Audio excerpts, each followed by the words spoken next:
The Book of Ezekiel. Ezekiel, chapter 1. In my 30th year, in the 4th month on the 5th day, while I was among the exiles by the river Kibar, the heavens were opened, and I saw visions of God. On the 5th of the month, it was the 5th year of the exile of King Jehoiakim, the word of the Lord came to Ezekiel the priest, the son of Buzi, by the river Kibar in the land of the Babylonians. There the hand of the Lord was on him. I looked, and I saw a violent storm coming out of the north, an immense cloud with flashing lightning and surrounded by brilliant light. The center of the fire looked like glowing metal, and in the fire was what looked like 4 living creatures. In appearance their form was human, but each of them had 4 faces and 4 wings. Their legs were straight. Their feet were like those of a calf and gleamed like burnished bronze. Under their wings, on their 4 sides, they had human hands. All 4 of them had faces and wings, and the wings of one touched the wings of another. Each one went straight ahead. They did not turn as they moved. Their faces looked like this. Each of the 4 had the face of a human being, and on the right side each had the face of a lion, and on the left the face of an ox. Each also had the face of an eagle. Such were their faces. They each had 2 wings spreading out upwards, each wing touching that of the creature on either side, and each had 2 other wings covering its body. Each one went straight ahead. Wherever the Spirit would go, they would go, without turning as they went. The appearance of the living creatures was like burning coals of fire, or like torches. Fire moved back and forth among the creatures. It was bright, and lightning flashed out of it. The creatures sped back and forth like flashes of lightning. As I looked at the living creatures, I saw a wheel on the ground beside each creature with its 4 faces. This was the appearance and structure of the wheels. They sparkled like topaz, and all 4 looked alike. Each appeared to be made like a wheel intersecting a wheel. As they moved, they would go in any one of the 4 directions the creatures faced. The wheels did not change direction as the creatures went. Their rims were high and awesome, and all 4 rims were full of eyes all around. When the living creatures moved, the wheels beside them moved, and when the living creatures rose from the ground, the wheels also rose. Wherever the Spirit would go, they would go, and the wheels would rise along with them, because the spirit of the living creatures was in the wheels. When the creatures moved, they also moved. When the creatures stood still, they also stood still. And when the creatures rose from the ground, the wheels rose along with them, because the spirit of the living creatures was in the wheels. Spread out above the heads of the living creatures was what looked like something like a vault, sparkling like crystal and awesome. Under the vault, their wings were stretched out one towards the other, and each had 2 wings covering its body. When the creatures moved, I heard the sound of their wings, like the roar of rushing waters, like the voice of the Almighty, like the tumult of an army. When they stood still, they lowered their wings. Then there came a voice from above the vault over their heads as they stood with lowered wings. Above the vault, over their heads, was what looked like a throne of lapis lazuli, and high above on the throne was a figure like that of a man. I saw that from what appeared to be his waist up, he looked like glowing metal, as if full of fire, and that from there down, he looked like fire, and brilliant light surrounded him. Like the appearance of a rainbow in the clouds on a rainy day, so was the radiance around him. This was the appearance of the likeness of the glory of the Lord. When I saw it, I fell face down, and I heard the voice of one speaking. Ezekiel chapter 2. He said to me, Son of man, stand up on your feet, and I will speak to you. As he spoke, the Spirit came into me and raised me to my feet, and I heard him speaking to me.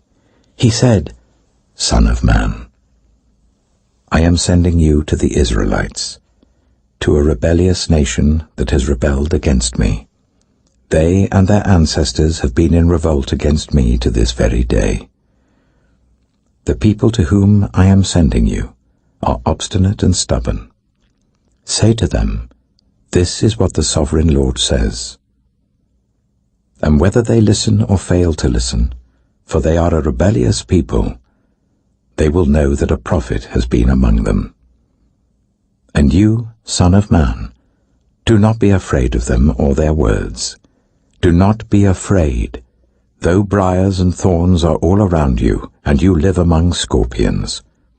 Do not be afraid of what they say, or be terrified by them, though they are a rebellious people. You must speak my words to them, whether they listen or fail to listen, for they are rebellious. But you, Son of man, listen to what I say to you. Do not rebel like that rebellious people. Open your mouth and eat what I give you. Then I looked, and I saw a hand stretched out to me. In it was a scroll, which he unrolled before me. On both sides of it were written words of lament and mourning and woe. Ezekiel chapter 3. And he said to me, Son of man, eat what is before you. Eat this scroll. Then go and speak to the people of Israel. So I opened my mouth, and he gave me the scroll to eat. Then he said to me, Son of man, eat this scroll I am giving you and fill your stomach with it. So I ate it, and it tasted as sweet as honey in my mouth. He then said to me, Son of man, go now to the people of Israel and speak my words to them. You are not being sent to a people of obscure speech and strange language, but to the people of Israel. Not to many peoples of obscure speech and strange language, whose words you cannot understand. Surely, if I had sent you to them, they would have listened to you. But the people of Israel are not willing to listen to you because they are not willing to listen to me, for all the Israelites are hardened and obstinate. But I will make you as unyielding and hardened as they are. I will make your forehead like the hardest stone, harder than flint. Do not be afraid of them, or terrified by them, though they are a rebellious people. And he said to me, Son of man, listen carefully and take to heart all the words I speak to you. Go now to your people in exile and speak to them. Say to them, This is what the Sovereign Lord says, whether they listen or fail to listen. Then the Spirit lifted me up, and I heard behind me a loud rumbling sound as the glory of the Lord rose from the place where it was standing. It was the sound of the wings of the living creatures brushing against each other, and the sound of the wheels beside them, a loud rumbling sound. The Spirit then lifted me up and took me away, and I went in bitterness and in the anger of my spirit, with the strong hand of the Lord on me. I came to the exiles who lived at Tel Aviv, near the river Kibar, and there, where they were living, I sat among them for 7 days, deeply distressed. At the end of 7 days the word of the Lord came to me, Son of man, I have made you a watchman for the people of Israel. So hear the word I speak and give them warning from me.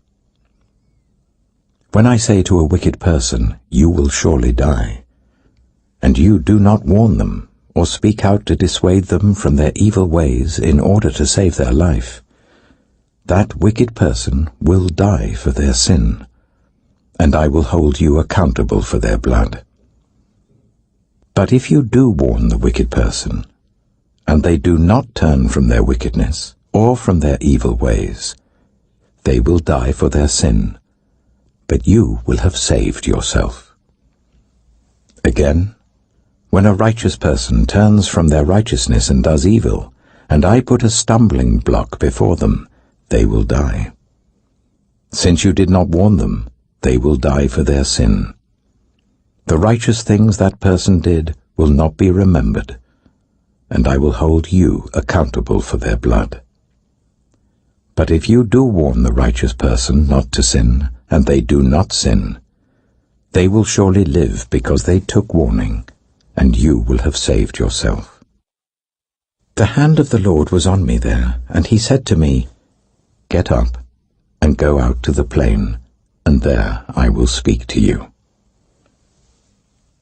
So I got up and went out to the plain, and the glory of the Lord was standing there, like the glory I had seen by the river Kibar, and I fell face down. Then the Spirit came into me and raised me to my feet. He spoke to me and said, Go, shut yourself inside your house. And you, son of man, they will tie with ropes.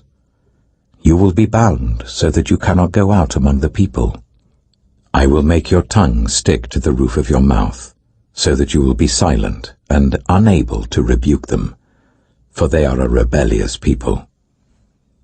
But when I speak to you, I will open your mouth, and you shall say to them, This is what the Sovereign Lord says. Whoever will listen, let them listen, and whoever will refuse, let them refuse, for they are a rebellious people. Ezekiel chapter 4. Now, son of man, take a block of clay, put it in front of you and draw the city of Jerusalem on it. Then lay siege to it. Erect siege works against it, build a ramp up to it, set up camps against it, and put battering rams around it. Then take an iron pan, place it as an iron wall between you and the city, and turn your face towards it. It will be under siege, and you shall besiege it. This will be a sign to the people of Israel. Then lie on your left side, and put the sin of the people of Israel upon yourself. You are to bear their sin for the number of days you lie on your side. I have assigned you the same number of days as the years of their sin. So for 390 days you will bear the sin of the people of Israel. After you have finished this, lie down again, this time on your right side, and bear the sin of the people of Judah. I have assigned you 40 days, a day for each year. Turn your face towards the siege of Jerusalem, and with bared arm prophesy against her. I will tie you up with ropes, so that you cannot turn from one side to the other, until you have finished the days of your siege.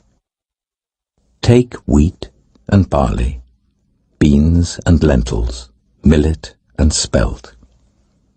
Put them in a storage jar, and use them to make bread for yourself. You are to eat it during the 390 days you lie on your side. Weigh out 20 shekels of food to eat each day, and eat it at set times. Also, measure out 1/6 of a hin of water, and drink it at set times. Eat the food as you would a loaf of barley bread. Bake it in the sight of the people, using human excrement for fuel. The Lord said, In this way, the people of Israel will eat defiled food among the nations where I will drive them. Then I said, Not so, Sovereign Lord. I have never defiled myself. From my youth until now, I have never eaten anything found dead or torn by wild animals. No impure meat has ever entered my mouth. Very well, he said. I will let you bake your bread over cow dung instead of human excrement. He then said to me, Son of man, I am about to cut off the food supply in Jerusalem. The people will eat rationed food in anxiety and drink rationed water in despair, for food and water will be scarce.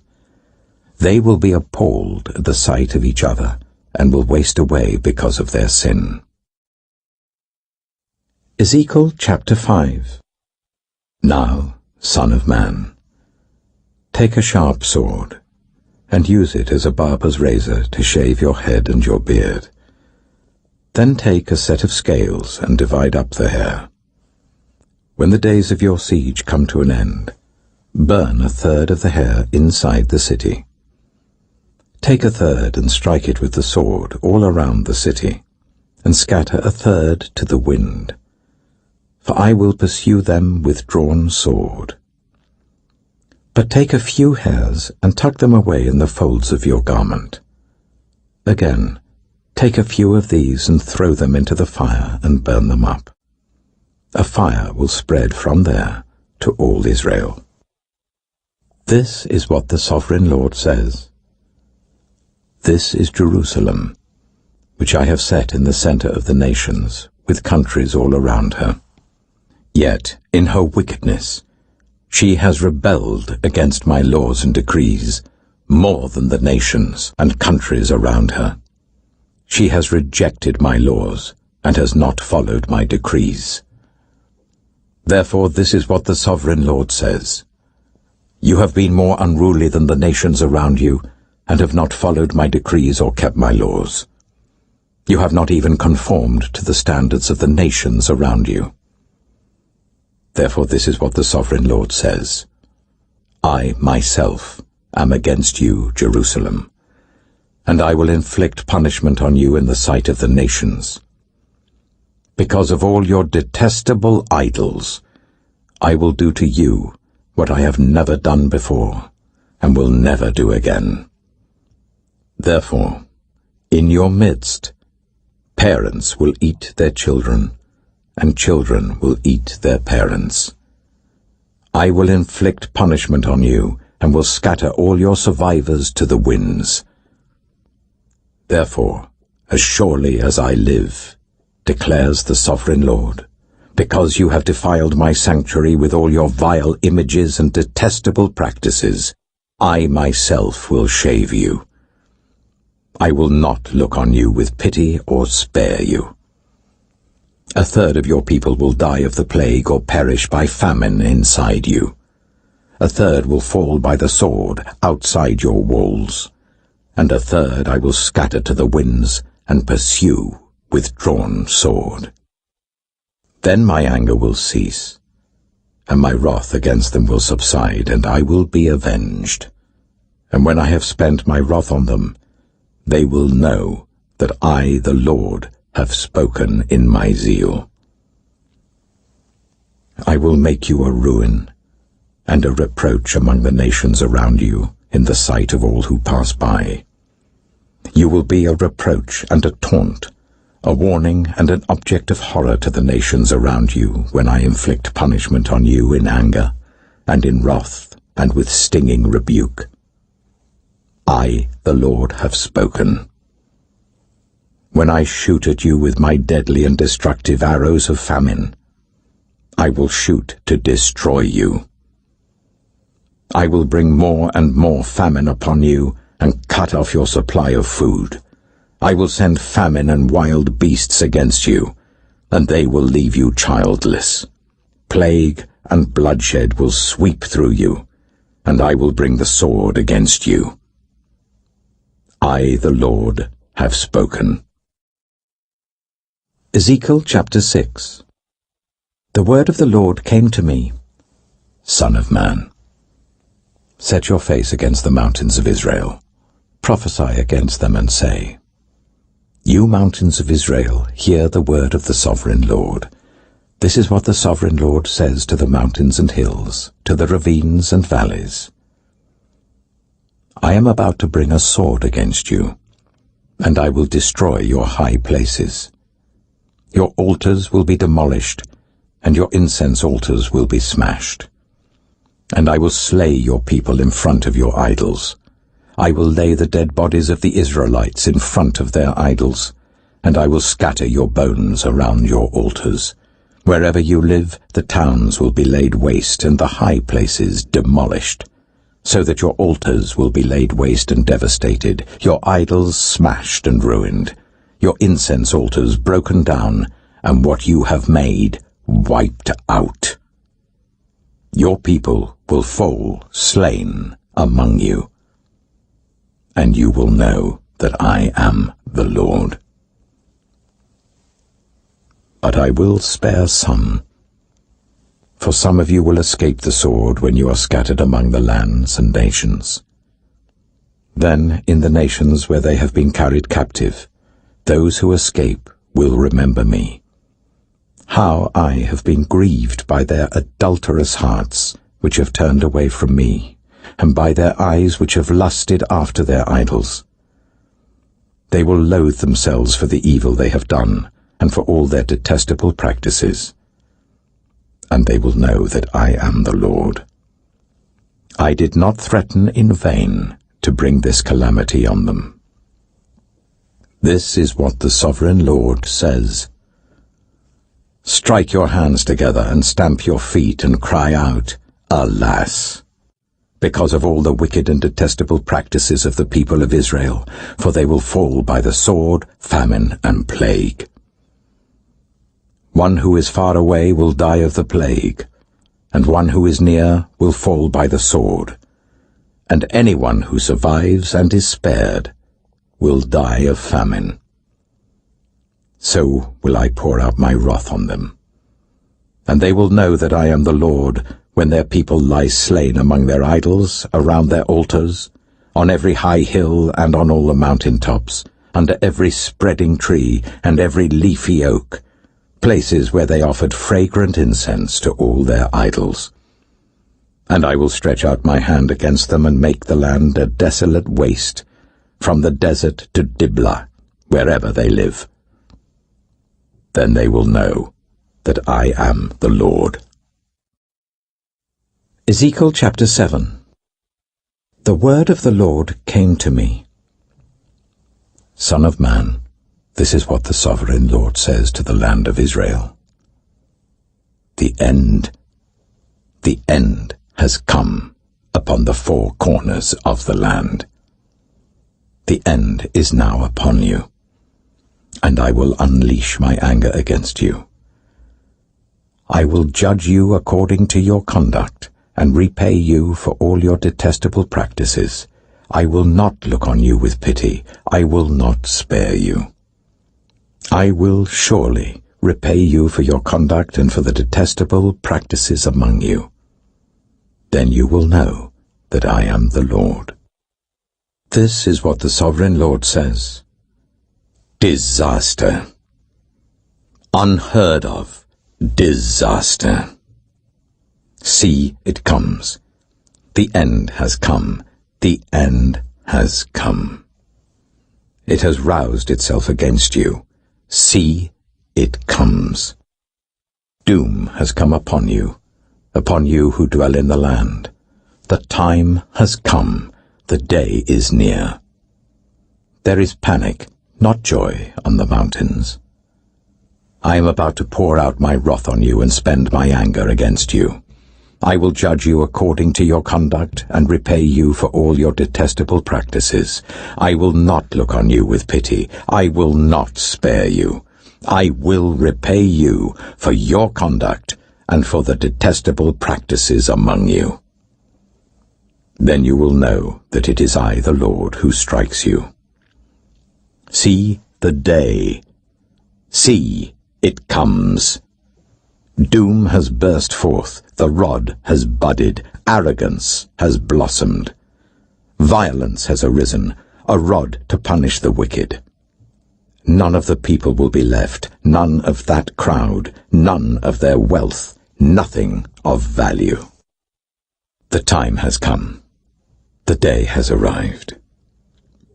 Let not the buyer rejoice, nor the seller grieve, for my wrath is on the whole crowd. The seller will not recover the property that was sold, as long as both buyer and seller live. For the vision concerning the whole crowd will not be reversed. Because of their sins, not one of them will preserve their life.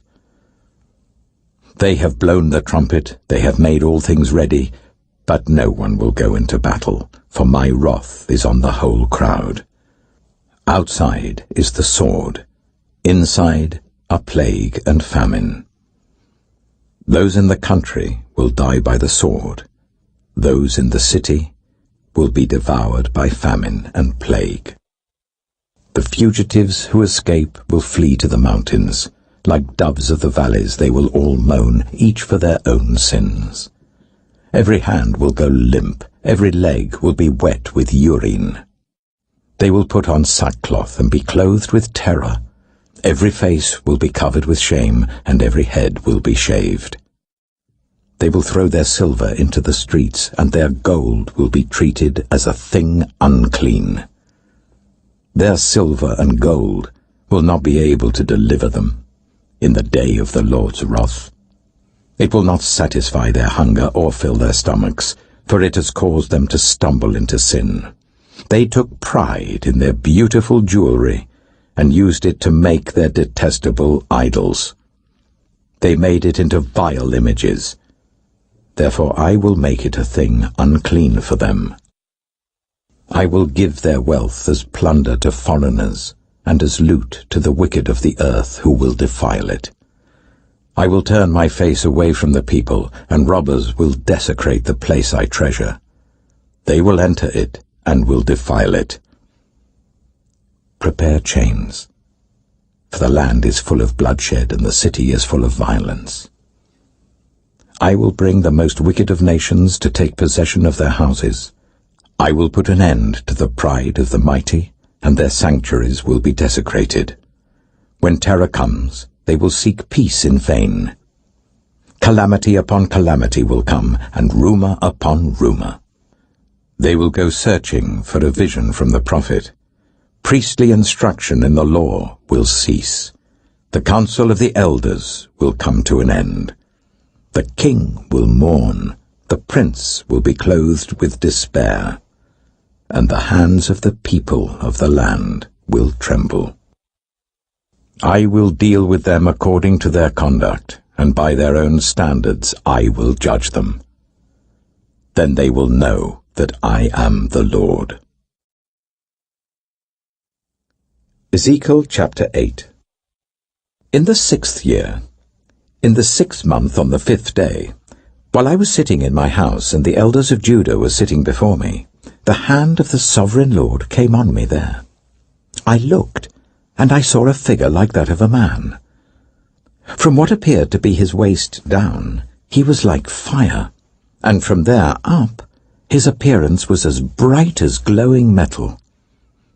He stretched out what looked like a hand, and took me by the hair of my head. The Spirit lifted me up between earth and heaven, and in visions of God, he took me to Jerusalem, to the entrance of the north gate of the inner court, where the idol that provokes to jealousy stood. And there before me was the glory of the God of Israel, as in the vision I had seen in the plain. Then he said to me, Son of man, look towards the north. So I looked, and in the entrance north of the gate of the altar, I saw this idol of jealousy. And he said to me, Son of man, do you see what they are doing? The utterly detestable things the Israelites are doing here. Things that will drive me far from my sanctuary. but you will see things that are even more detestable." Then he brought me to the entrance to the court. I looked, and I saw a hole in the wall. He said to me, "Son of man, now dig into the wall." So I dug into the wall and saw a doorway there. And he said to me, "Go in and see the wicked and detestable things they are doing here." So I went in and looked, and I saw portrayed over all the walls all kinds of crawling things and unclean animals and all the idols of Israel. In front of them stood 70 elders of Israel, and Jaazaniah, son of Shaphan, was standing among them. Each had a censer in his hand, and a fragrant cloud of incense was rising. He said to me, "Son of man, have you seen what the elders of Israel are doing in the darkness, each at the shrine of his own idol? They say, 'The Lord does not see us, the Lord has forsaken the land.'" Again he said, "You will see them doing things that are even more detestable." Then he brought me to the entrance of the north gate of the house of the Lord, and I saw women sitting there, mourning the god Tammuz. He said to me, "Do you see this, son of man?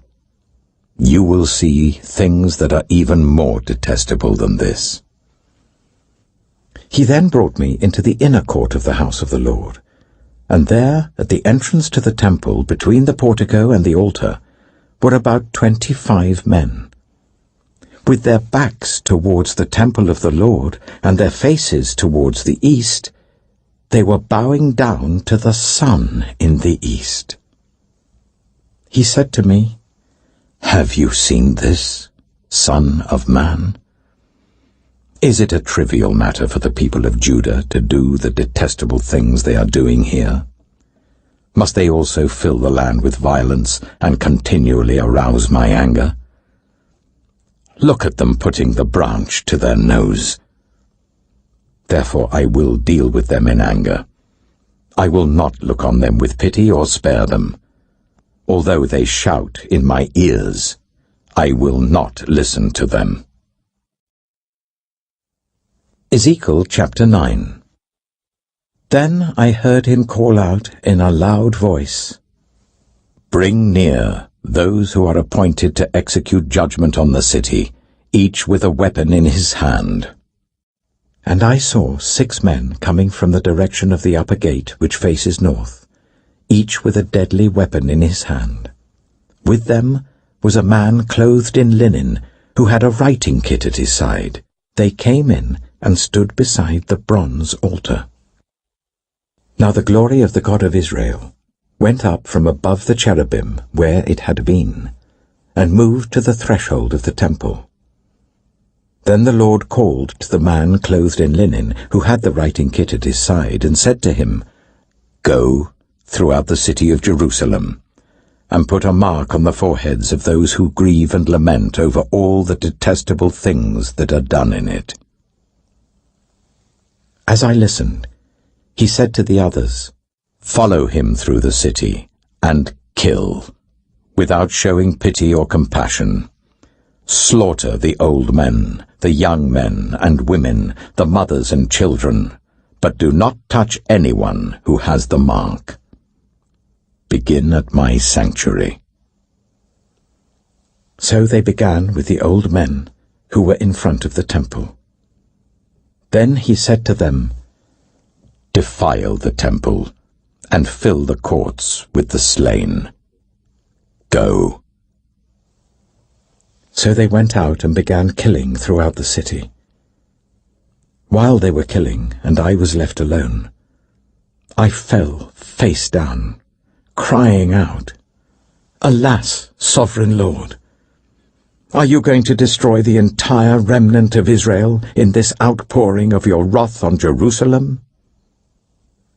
He answered me, "The sin of the people of Israel and Judah is exceedingly great.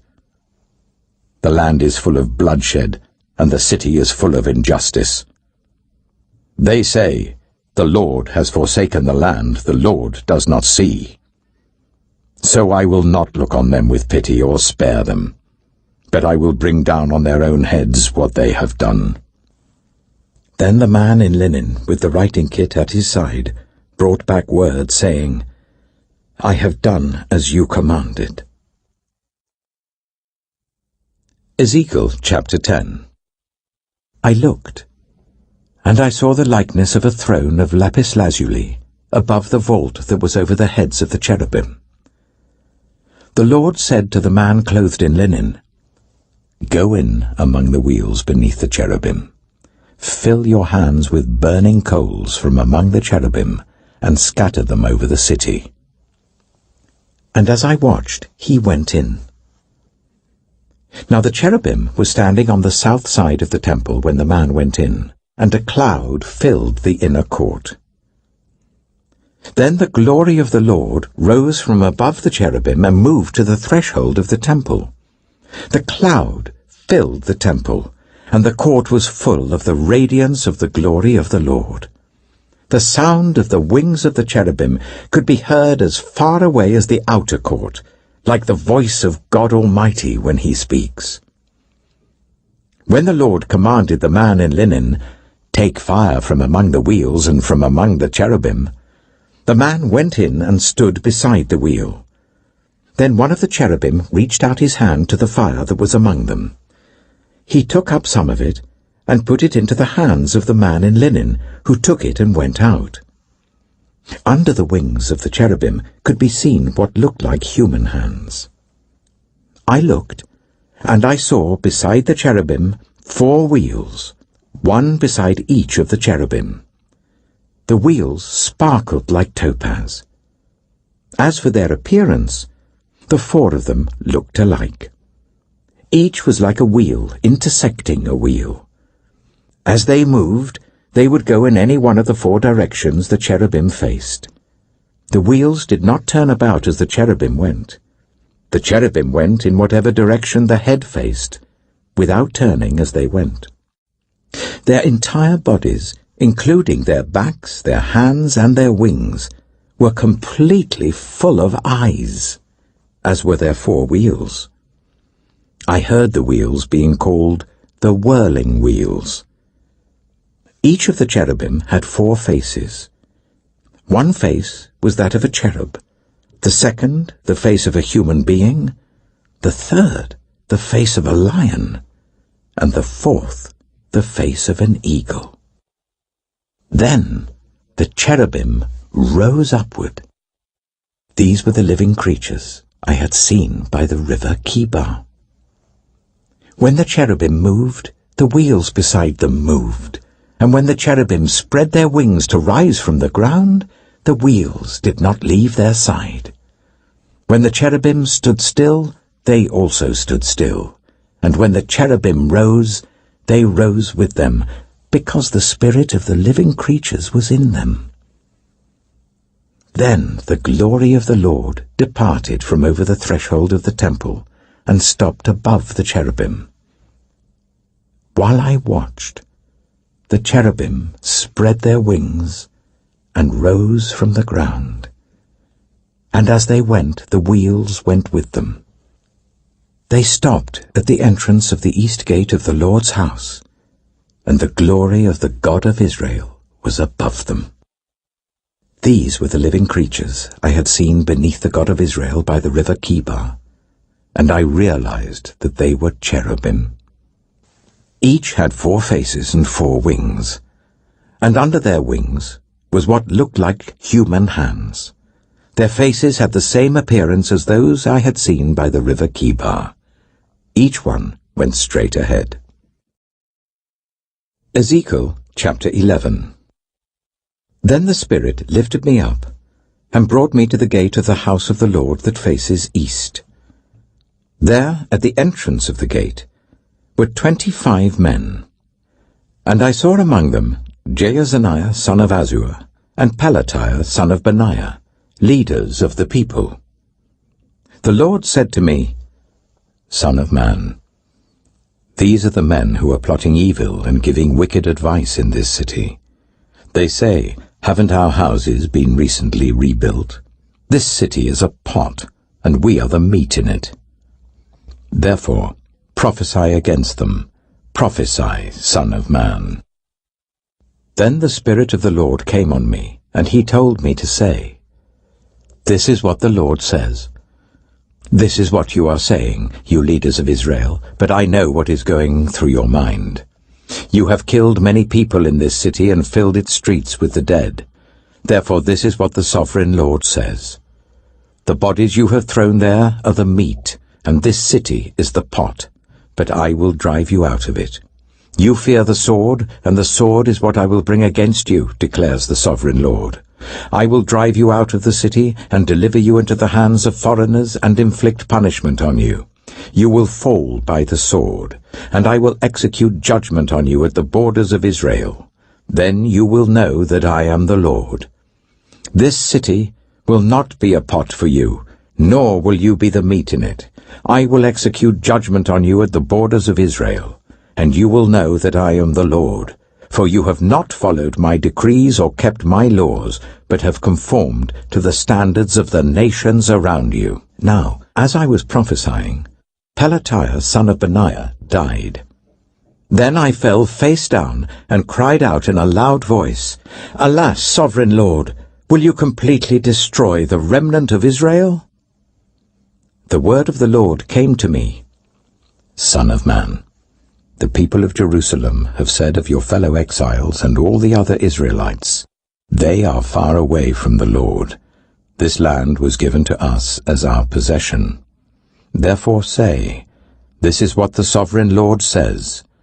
Although I sent them far away among the nations and scattered them among the countries, yet for a little while I have been a sanctuary for them in the countries where they have gone. Therefore say, This is what the Sovereign Lord says. I will gather you from the nations, and bring you back from the countries where you have been scattered, and I will give you back the land of Israel again. They will return to it, and remove all its vile images and detestable idols. I will give them an undivided heart and put a new spirit in them. I will remove from them their heart of stone and give them a heart of flesh. Then they will follow my decrees and be careful to keep my laws. They will be my people, and I will be their God. But as for those whose hearts are devoted to their vile images and detestable idols, I will bring down on their heads what they have done, declares the Sovereign Lord. Then the cherubim, with the wheels beside them, spread their wings, and the glory of the God of Israel was above them. The glory of the Lord went up from within the city and stopped above the mountain east of it. The Spirit lifted me up and brought me to the exiles in Babylonia in the vision given by the Spirit of God. Then the vision I had seen went up from me, and I told the exiles everything the Lord had shown me. Ezekiel chapter 12. The word of the Lord came to me, Son of man, you are living among a rebellious people. They have eyes to see, but do not see, and ears to hear, but do not hear, for they are a rebellious people. Therefore, Son of man, pack your belongings for exile, and in the daytime, as they watch, set out and go from where you are to another place. Perhaps they will understand, though they are a rebellious people. During the daytime, while they watch, bring out your belongings packed for exile. Then in the evening, while they are watching, go out like those who go into exile. While they watch, dig through the wall, and take your belongings out through it. Put them on your shoulder as they are watching, and carry them out at dusk. Cover your face so that you cannot see the land, for I have made you a sign to the Israelites. So I did as I was commanded. During the day I brought out my things packed for exile. Then, in the evening, I dug through the wall with my hands. I took my belongings out at dusk, carrying them on my shoulders while they watched. In the morning the word of the Lord came to me. Son of man, did not the Israelites, that rebellious people, ask you, "What are you doing?" Say to them, "This is what the Sovereign Lord says. This prophecy concerns the prince in Jerusalem and all the Israelites who are there. Say to them, I am a sign to you. As I have done, so it will be done to them. They will go into exile as captives. The prince among them will put his things on his shoulder at dusk and leave, and a hole will be dug in the wall for him to go through. He will cover his face so that he cannot see the land. I will spread my net for him, and he will be caught in my snare. I will bring him to Babylonia, the land of the Chaldeans, but he will not see it, and there he will die. I will scatter to the winds all those around him, his staff and all his troops, and I will pursue them with drawn sword. They will know that I am the Lord when I disperse them among the nations and scatter them through the countries. But I will spare a few of them from the sword, famine and plague, so that in the nations where they go, they may acknowledge all their detestable practices. Then they will know that I am the Lord. The word of the Lord came to me. Son of man, tremble as you eat your food, and shudder in fear as you drink your water. Say to the people of the land, this is what the Sovereign Lord says about those living in Jerusalem and in the land of Israel. They will eat their food in anxiety and drink their water in despair, for their land will be stripped of everything in it because of the violence of all who live there. The inhabited towns will be laid waste, and the land will be desolate. Then you will know that I am the Lord. The word of the Lord came to me. Son of man, what is this proverb you have in the land of Israel? The days go by and every vision comes to nothing. Say to them, this is what the Sovereign Lord says. I am going to put an end to this proverb, and they will no longer quote it in Israel. Say to them, the days are near when every vision will be fulfilled, for there will be no more false visions or flattering divinations among the people of Israel. But I, the Lord, will speak what I will, and it shall be fulfilled without delay. For in your days, you rebellious people, I will fulfill whatever I say, declares the Sovereign Lord. The word of the Lord came to me, Son of man. The Israelites are saying, the vision he sees is for many years from now, and he prophesies about the distant future. Therefore say to them, this is what the Sovereign Lord says, none of my words will be delayed any longer. Whatever I say will be fulfilled, declares the Sovereign Lord. Ezekiel chapter 13. The word of the Lord came to me, Son of man, prophesy against the prophets of Israel who are now prophesying. Say to those who prophesy out of their own imagination, hear the word of the Lord. This is what the Sovereign Lord says. Woe to the foolish prophets who follow their own spirit and have seen nothing. Your prophets, Israel, are like jackals among ruins. You have not gone up to the breaches in the wall to repair it for the people of Israel, so that it will stand firm in the battle on the day of the Lord. Their visions are false, and their divinations a lie. Even though the Lord has not sent them, they say, the Lord declares, and expect him to fulfill their words.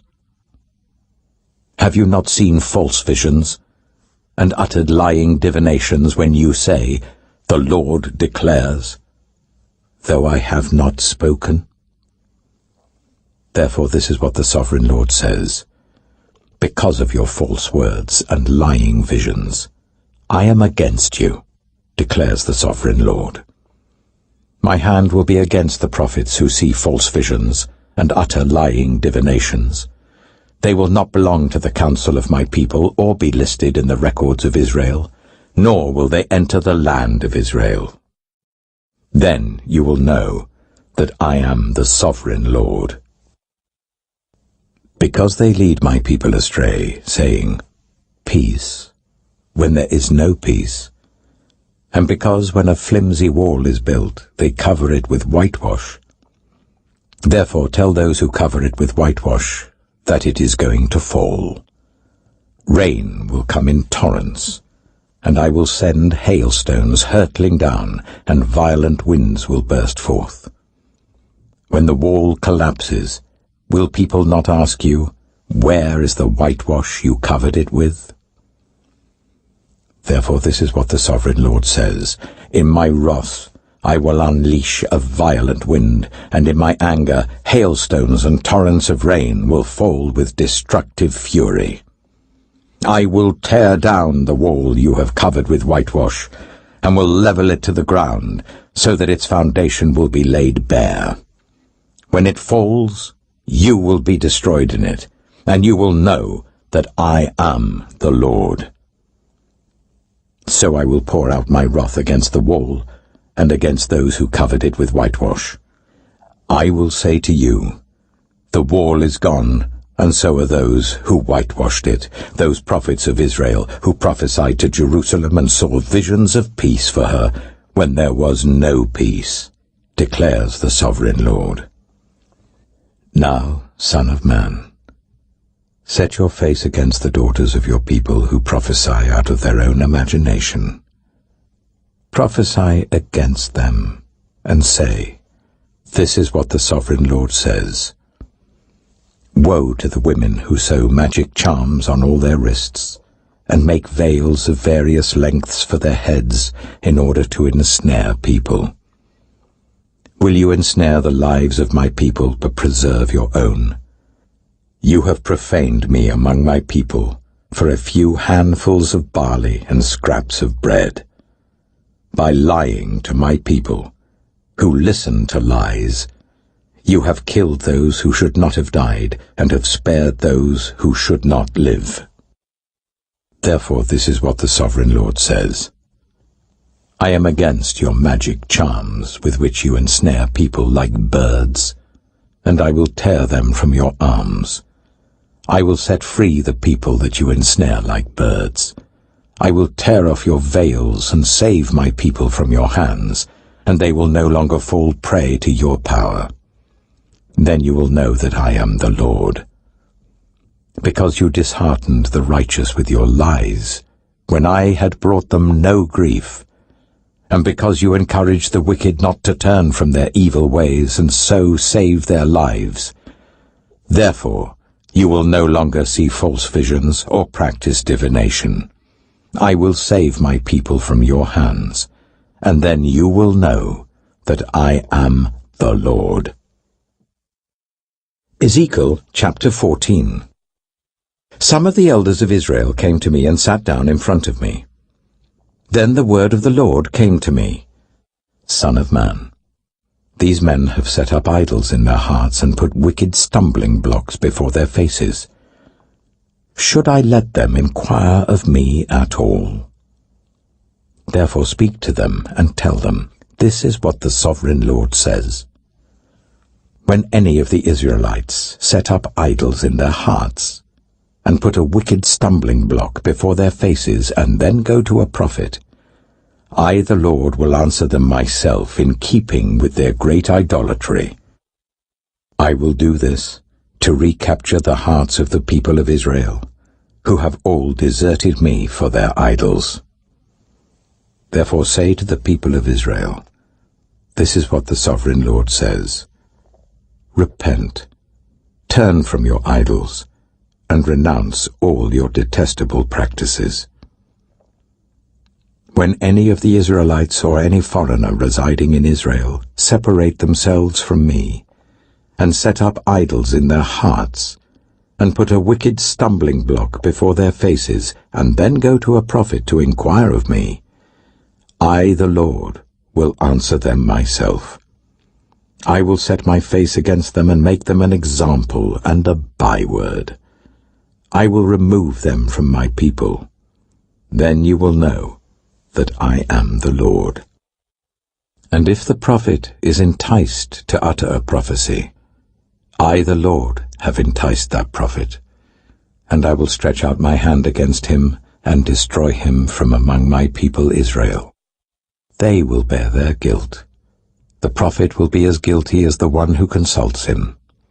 Then the people of Israel will no longer stray from me, nor will they defile themselves any more with all their sins.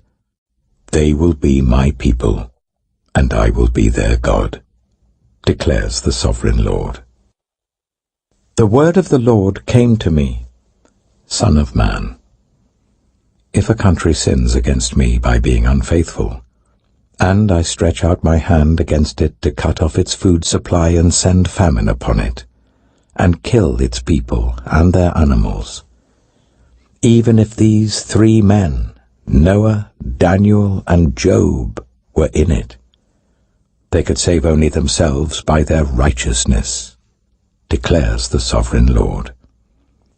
Or if I send wild beasts through that country, and they leave it childless, and it becomes desolate so that no one can pass through it because of the beasts, as surely as I live, declares the sovereign Lord, even if these 3 men were in it, they could not save their own sons or daughters.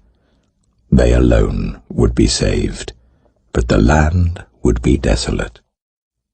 Or if I bring a sword against that country, and say, Let the sword pass throughout the land, and I kill its people and their animals, as surely as I live, declares the sovereign Lord, even if these 3 men were in it, they could not save their own sons or daughters.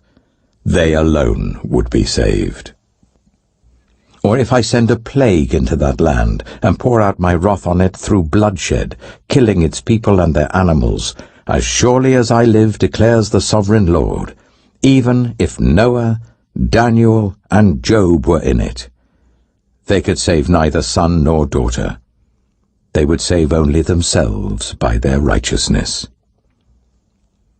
For this is what the sovereign Lord says, How much worse will it be when I send against Jerusalem my 4 dreadful judgments, sword and famine and wild beasts and plague, to kill its men and their animals. Yet there will be some survivors, sons and daughters who will be brought out of it. They will come to you, and when you see their conduct and their actions, you will be consoled regarding the disaster I have brought on Jerusalem. Every disaster I have brought on it. You will be consoled when you see their conduct and their actions, for you will know that I have done nothing in it without cause, declares the sovereign Lord. Ezekiel chapter 15. The word of the Lord came to me, Son of man, how is the wood of a vine different from that of a branch from any of the trees in the forest? Is wood ever taken from it to make anything useful? Do they make pegs from it to hang things on? After it is thrown on the fire as fuel, and the fire burns both ends and chars the middle, is it then useful for anything? If it was not useful for anything when it was whole, how much less can it be made into something useful when the fire has burned it and it is charred? Therefore this is what the sovereign Lord says. As I have given the wood of the vine among the trees of the forest as fuel for the fire, so will I treat the people living in Jerusalem. I will set my face against them. Although they have come out of the fire will yet consume them. And when I set my face against them, you will know that I am the Lord. I will make the land desolate because they have been unfaithful, declares the sovereign Lord. Ezekiel chapter 16. The word of the Lord came to me, Son of man, confront Jerusalem with her detestable practices and say, This is what the sovereign Lord says to Jerusalem. Your ancestry and birth were in the land of the Canaanites. Your father was an Amorite, and your mother a Hittite. On the day you were born, your cord was not cut, nor were you washed with water to make you clean, nor were you rubbed with salt or wrapped in cloths. No one looked on you with pity or had compassion enough to do any of these things for you. Rather, you were thrown out into the open field, for on the day you were born, you were despised. Then I passed by, and saw you kicking about in your blood, and as you lay there in your blood, I said to you, Live. I made you grow like a plant of the field. You grew and developed and entered puberty. Your breasts had formed, and your hair had grown, yet you were stark naked. Later I passed by, and when I looked at you and saw that you were old enough for love, I spread the corner of my garment over you and covered your naked body. I gave you my solemn oath and entered into a covenant with you, declares the sovereign Lord, and you became mine. I bathed you with water and washed the blood from you and put ointments on you. I clothed you with an embroidered dress and put sandals of fine leather on you. I dressed you in fine linen and covered you with costly garments. I adorned you with jewelry. I put bracelets on your arms and a necklace round your neck, and I put a ring on your nose, earrings on your ears, and a beautiful crown on your head. So you were adorned with gold and silver. Your clothes were of fine linen and costly fabric and embroidered cloth. Your food was honey, olive oil, and the finest flour. You became very beautiful and rose to be a queen. And your fame spread among the nations on account of your beauty, because the splendor I had given you made your beauty perfect, declares the sovereign Lord. But you trusted in your beauty and used your fame to become a prostitute. You lavished your favors on anyone who passed by, and your beauty became his. You took some of your garments to make gaudy high places where you carried on your prostitution. You went to him, and he possessed your beauty. You also took the fine jewelry I gave you, the jewelry made of my gold and silver, and you made for yourself male idols, and engaged in prostitution with them. And you took your embroidered clothes to put on them, and you offered my oil and incense before them. Also, the food I provided for you, the flour, olive oil, and honey I gave you to eat, you offered as fragrant incense before them. That is what happened, declares the sovereign Lord. And you took your sons and daughters whom you bore to me, and sacrificed them as food to the idols. Was your prostitution not enough? You slaughtered my children, and sacrificed them to the idols. In all your detestable practices and your prostitution, you did not remember the days of your youth when you were naked and bare, kicking about in your blood. Woe! Woe to you, declares the sovereign Lord. In addition to all your other wickedness, you built a mound for yourself and made a lofty shrine in every public square.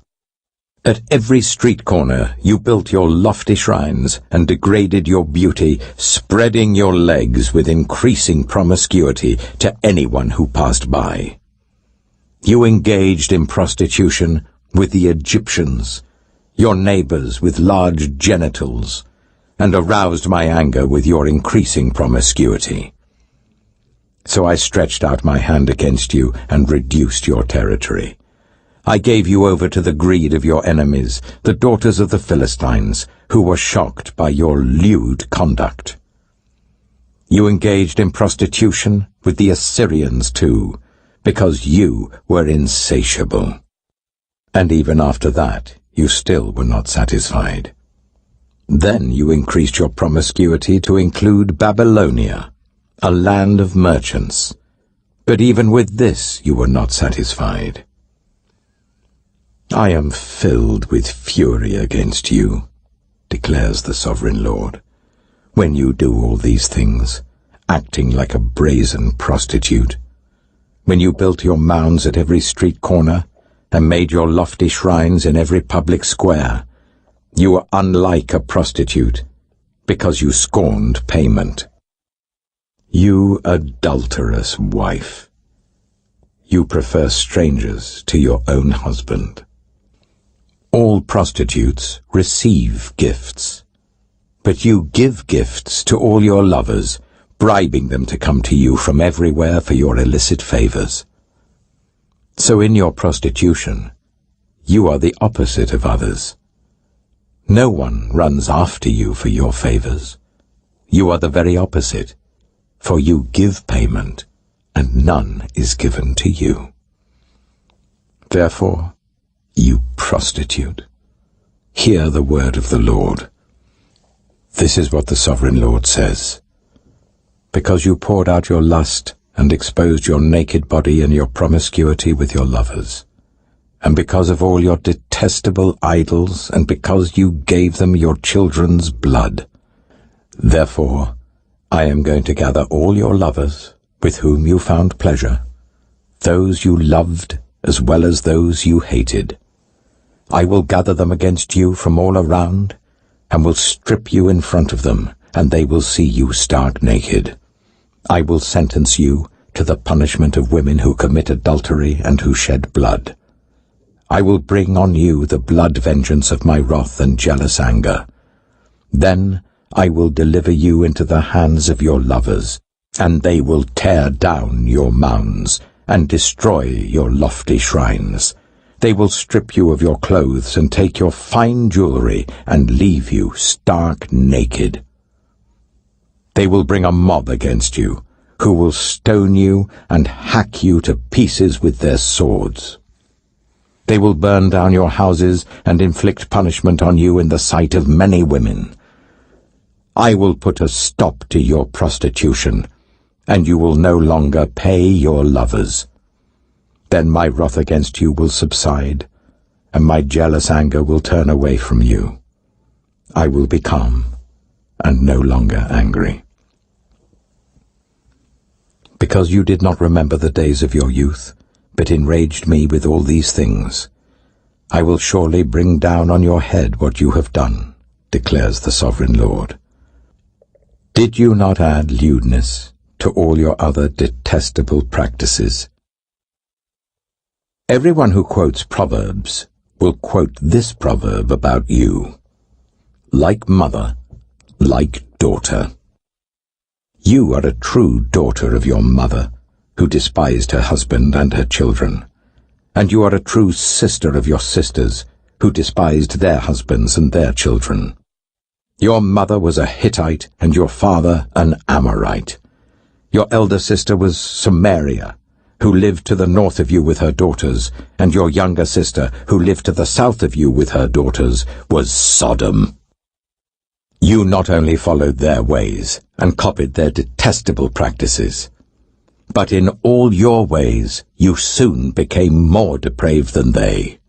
As surely as I live, declares the Sovereign Lord, your sister Sodom and her daughters never did what you and your daughters have done. Now this was the sin of your sister Sodom. She and her daughters were arrogant, overfed, and unconcerned. They did not help the poor and needy. They were haughty and did detestable things before me. Therefore I did away with them, as you have seen. Samaria did not commit half the sins you did. You have done more detestable things than they, and have made your sisters seem righteous by all these things you have done. Bear your disgrace, for you have furnished some justification for your sisters. Because your sins were more vile than theirs, they appear more righteous than you. So then, be ashamed, and bear your disgrace. for you have made your sisters appear righteous. However, I will restore the fortunes of Sodom and her daughters, and of Samaria and her daughters, and your fortunes along with them, so that you may bear your disgrace and be ashamed of all you have done in giving them comfort. And your sisters, Sodom with her daughters, and Samaria with her daughters, will return to what they were before, and you and your daughters will return to what you were before. You would not even mention your sister Sodom in the day of your pride, before your wickedness was uncovered. Even so, you are now scorned by the daughters of Edom, and all her neighbors and the daughters of the Philistines, all those around you who despise you. You will bear the consequences of your lewdness and your detestable practices, declares the Lord. This is what the Sovereign Lord says. I will deal with you as you deserve, because you have despised my oath by breaking the covenant. Yet I will remember the covenant I made with you in the days of your youth, and I will establish an everlasting covenant with you. Then you will remember your ways and be ashamed when you receive your sisters, both those who are older than you and those who are younger. I will give them to you as daughters, but not on the basis of my covenant with you. So I will establish my covenant with you, and you will know that I am the Lord. Then, when I make atonement for you for all you have done, you will remember and be ashamed, and never again open your mouth because of your humiliation, declares the Sovereign Lord. Ezekiel chapter 17. The word of the Lord came to me. Son of man, set forth an allegory, and tell it to the Israelites as a parable. Say to them, this is what the Sovereign Lord says. A great eagle with powerful wings, long feathers, and full plumage of varied colors came to Lebanon. Taking hold of the top of a cedar, he broke off its topmost shoot and carried it away to a land of merchants, where he planted it in a city of traders. He took one of the seedlings of the land and put it in fertile soil. He planted it like a willow by abundant water, and it sprouted and became a low, spreading vine. Its branches turned towards him, but its roots remained under it. So it became a vine and produced branches and put out leafy boughs. But there was another great eagle with powerful wings and full plumage. The vine now sent out its roots towards him from the plot where it was planted, and stretched out its branches to him for water. It had been planted in good soil by abundant water, so that it would produce branches, bear fruit, and become a splendid vine. Say to them, this is what the Sovereign Lord says. Will it thrive? Will it not be uprooted and stripped of its fruit, so that it withers? All its new growth will wither. It will not take a strong arm or many people to pull it up by the roots. It has been planted, but will it thrive? Will it not wither completely when the east wind strikes it, wither away in the plot where it grew? Then the word of the Lord came to me. Say to this rebellious people, do you not know what these things mean? Say to them, the king of Babylon went to Jerusalem, and carried off her king and her nobles, bringing them back with him to Babylon. Then he took a member of the royal family and made a treaty with him, putting him under oath. He also carried away the leading men of the land, so that the kingdom would be brought low, unable to rise again, surviving only by keeping his treaty. But the king rebelled against him by sending his envoys to Egypt to get horses and a large army. Will he succeed? Will he who does such things escape? Will he break the treaty and yet escape? As surely as I live, declares the sovereign Lord, he shall die in Babylon, in the land of the king who put him on the throne, whose oath he despised and whose treaty he broke. Pharaoh, with his mighty army and great horde, will be of no help to him in war, when ramps are built and siege works erected to destroy many lives. He despised the oath by breaking the covenant. Because he had given his hand in pledge and yet did all these things, he shall not escape. Therefore this is what the sovereign Lord says. As surely as I live, I will repay him for despising my oath and breaking my covenant. I will spread my net for him, and he will be caught in my snare. I will bring him to Babylon and execute judgment on him there, because he was unfaithful to me. All his choice troops will fall by the sword, and the survivors will be scattered to the winds. Then you will know that I, the Lord, have spoken. This is what the sovereign Lord says. I myself will take a shoot from the very top of a cedar and plant it. I will break off a tender sprig from its topmost shoots and plant it on a high and lofty mountain. On the mountain heights of Israel I will plant it, and it will produce branches and bear fruit and become a splendid cedar. Birds of every kind will nest in it. They will find shelter in the shade of its branches.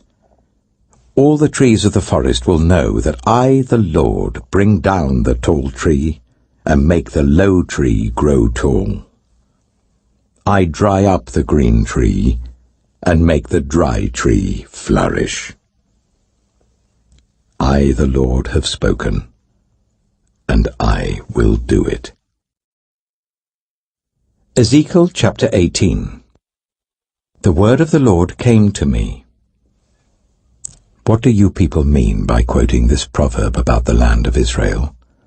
The parents eat sour grapes and the children's teeth are set on edge.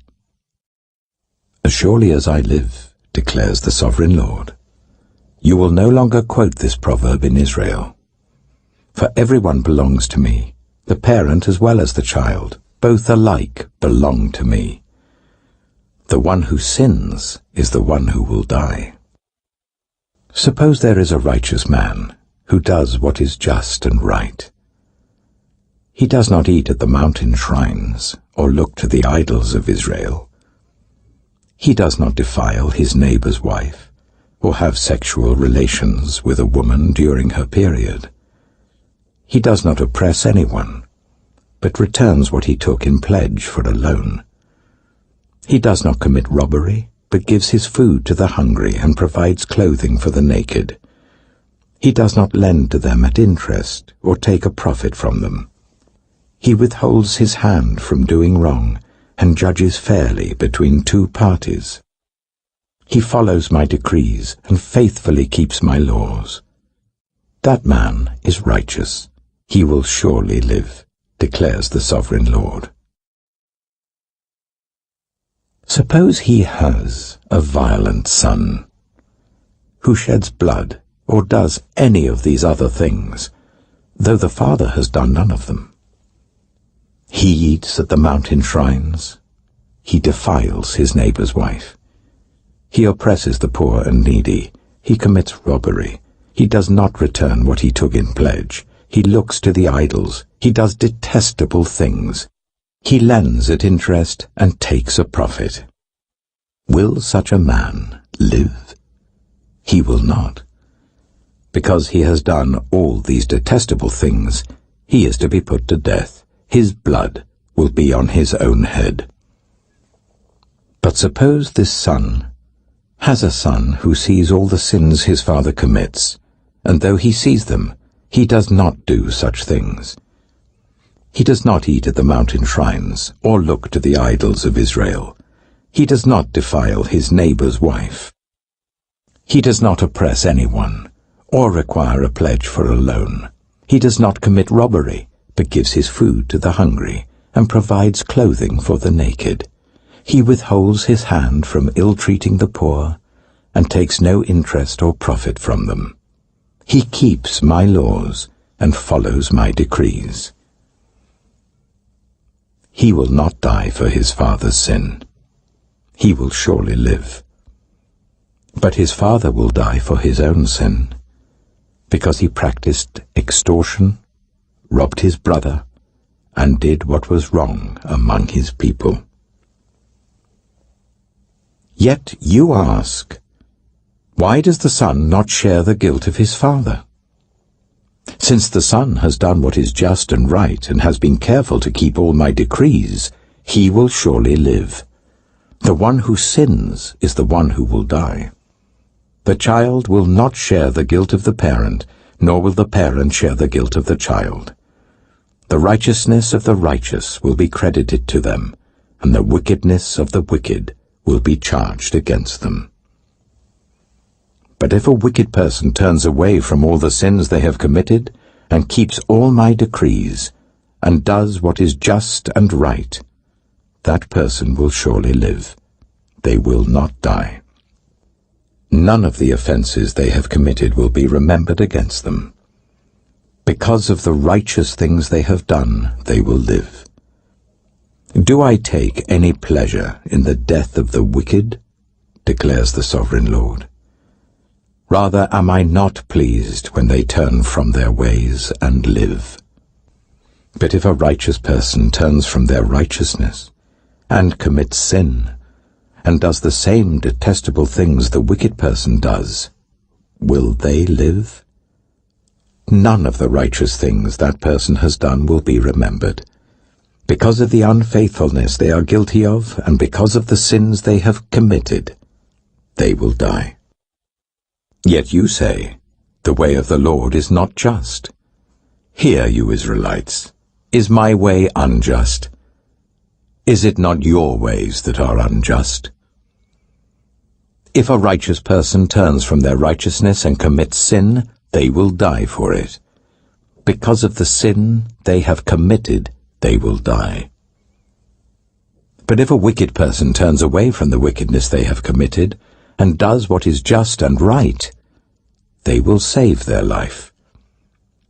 Because they consider all the offenses they have committed and turn away from them, that person will surely live. They will not die. Yet the Israelites say, the way of the Lord is not just. Are my ways unjust, people of Israel?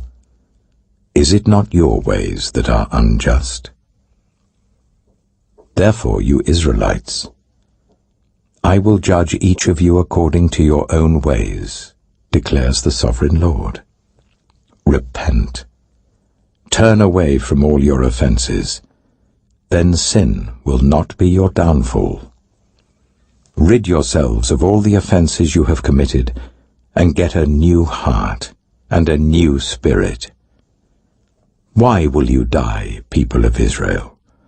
For I take no pleasure in the death of anyone, declares the Sovereign Lord. Repent and live.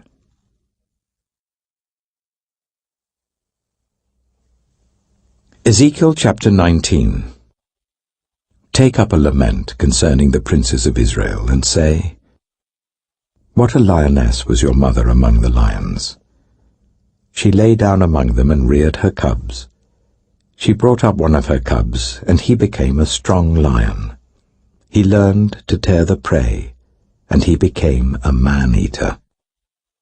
The nations heard about him, and he was trapped in their pit. They led him with hooks to the land of Egypt. When she saw her hope unfulfilled, her expectation gone, she took another of her cubs and made him a strong lion. He prowled among the lions, for he was now a strong lion. He learned to tear the prey, and he became a man-eater. He broke down their strongholds and devastated their towns. The land and all who were in it were terrified by his roaring. Then the nations came against him, those from regions round about. They spread their net for him, and he was trapped in their pit. With hooks they pulled him into a cage, and brought him to the king of Babylon. They put him in prison, so his roar was heard no longer on the mountains of Israel.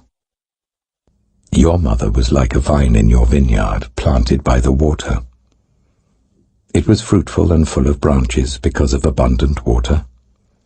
Its branches were strong, fit for a ruler's scepter.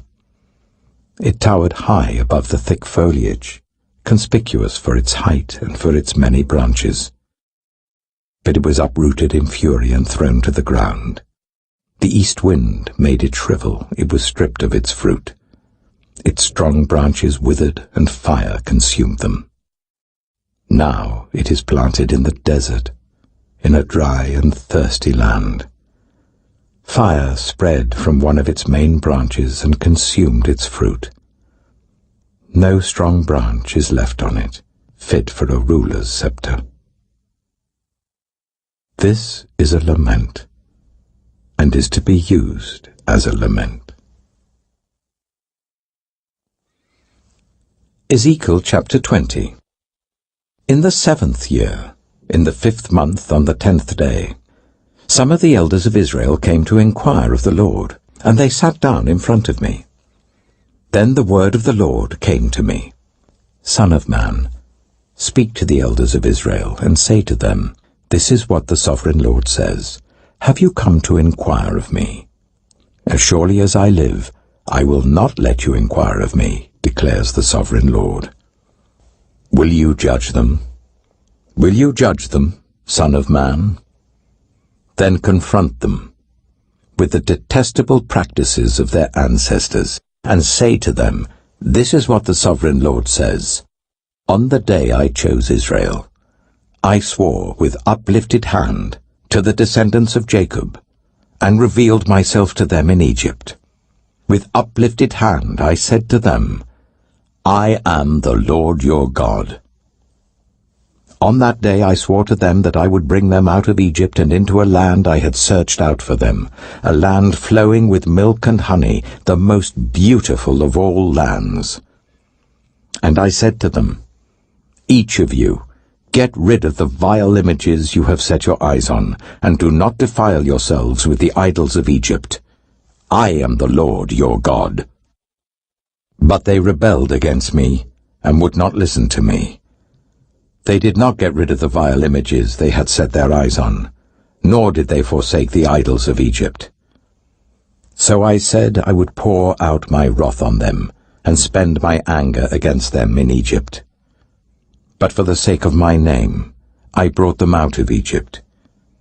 I did it to keep my name from being profaned in the eyes of the nations, among whom they lived, and in whose sight I had revealed myself to the Israelites. Therefore I led them out of Egypt and brought them into the wilderness. I gave them my decrees and made known to them my laws, by which the person who obeys them will live. Also I gave them my Sabbaths as a sign between us, so they would know that I, the Lord, made them holy. Yet the people of Israel rebelled against me in the wilderness. They did not follow my decrees, but rejected my laws, by which the person who obeys them will live. And they utterly desecrated my Sabbaths. So I said I would pour out my wrath on them and destroy them in the wilderness. But for the sake of my name, I did what would keep it from being profaned in the eyes of the nations, in whose sight I had brought them out. Also, with uplifted hand, I swore to them in the wilderness that I would not bring them into the land I had given them, a land flowing with milk and honey, the most beautiful of all lands, because they rejected my laws, and did not follow my decrees, and desecrated my Sabbaths. For their hearts were devoted to their idols. Yet I looked on them with pity, and did not destroy them, or put an end to them in the wilderness. I said to their children in the wilderness, Do not follow the statutes of your parents, or keep their laws, or defile yourselves with their idols. I am the Lord your God. Follow my decrees, and be careful to keep my laws. Keep my Sabbaths holy, that they may be a sign between us. Then you will know that I am the Lord your God. But the children rebelled against me. They did not follow my decrees. They were not careful to keep my laws, of which I said, the person who obeys them will live by them. And they desecrated my Sabbaths. So I said I would pour out my wrath on them and spend my anger against them in the wilderness. But I withheld my hand, and for the sake of my name I did what would keep it from being profaned in the eyes of the nations in whose sight I had brought them out. Also with uplifted hand I swore to them in the wilderness that I would disperse them among the nations and scatter them through the countries, because they had not obeyed my laws, but had rejected my decrees and desecrated my Sabbaths, and their eyes lusted after their parents' idols. So I gave them other statutes that were not good, and laws through which they could not live. I defiled them through their gifts, the sacrifice of every firstborn, that I might fill them with horror, so that they would know that I am the Lord. Therefore, Son of man, speak to the people of Israel and say to them, This is what the sovereign Lord says. In this also your ancestors blasphemed me by being unfaithful to me. When I brought them into the land I had sworn to give them, and they saw any high hill or any leafy tree, there they offered their sacrifices, made offerings that aroused my anger, presented their fragrant incense, and poured out their drink offerings. Then I said to them, What is this high place you go to? It is called Bamah to this day. Therefore say to the Israelites, This is what the sovereign Lord says. Will you defile yourselves the way your ancestors did, and lust after their vile images? When you offer your gifts, the sacrifice of your children in the fire, you continue to defile yourselves with all your idols to this day. Am I to let you inquire of me, you Israelites? As surely as I live, declares the sovereign Lord, I will not let you inquire of me. You say, We want to be like the nations, like the peoples of the world, who serve wood and stone. But what you have in mind will never happen. As surely as I live, declares the sovereign Lord, I will reign over you with a mighty hand and an outstretched arm, and with outpoured wrath. I will bring you from the nations and gather you from the countries where you have been scattered, with a mighty hand and an outstretched arm, and with outpoured wrath.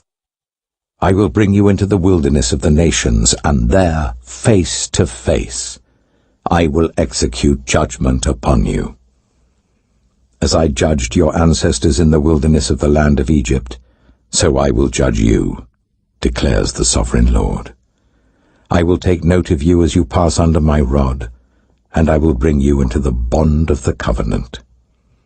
I will purge you of those who revolt and rebel against me. Although I will bring them out of the land where they are living, yet they will not enter the land of Israel. Then you will know that I am the Lord.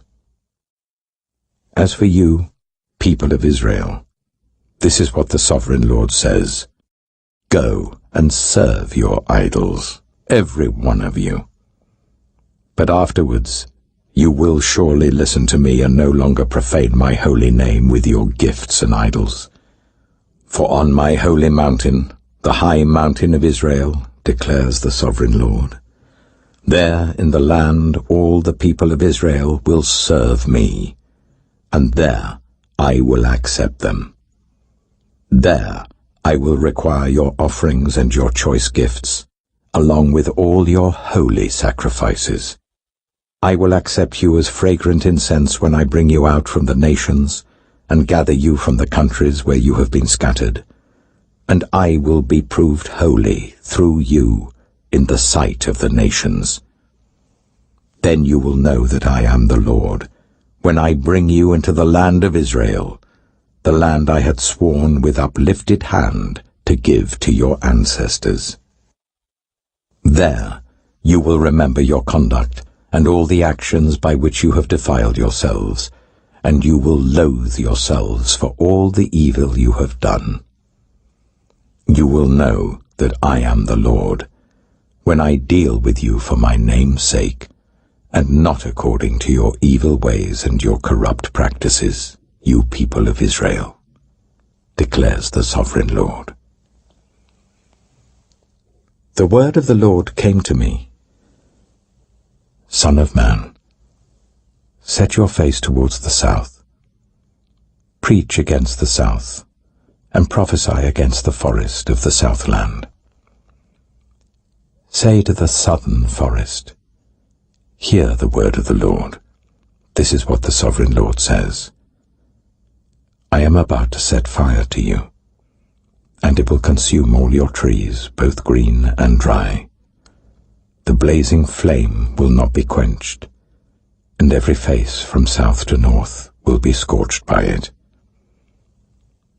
Everyone will see that I, the Lord, have kindled it. It will not be quenched. Then I said, Sovereign Lord, they are saying of me, isn't he just telling parables? Ezekiel chapter 21. The word of the Lord came to me. Son of man, set your face against Jerusalem and preach against the sanctuary. Prophesy against the land of Israel and say to her, this is what the Lord says. I am against you.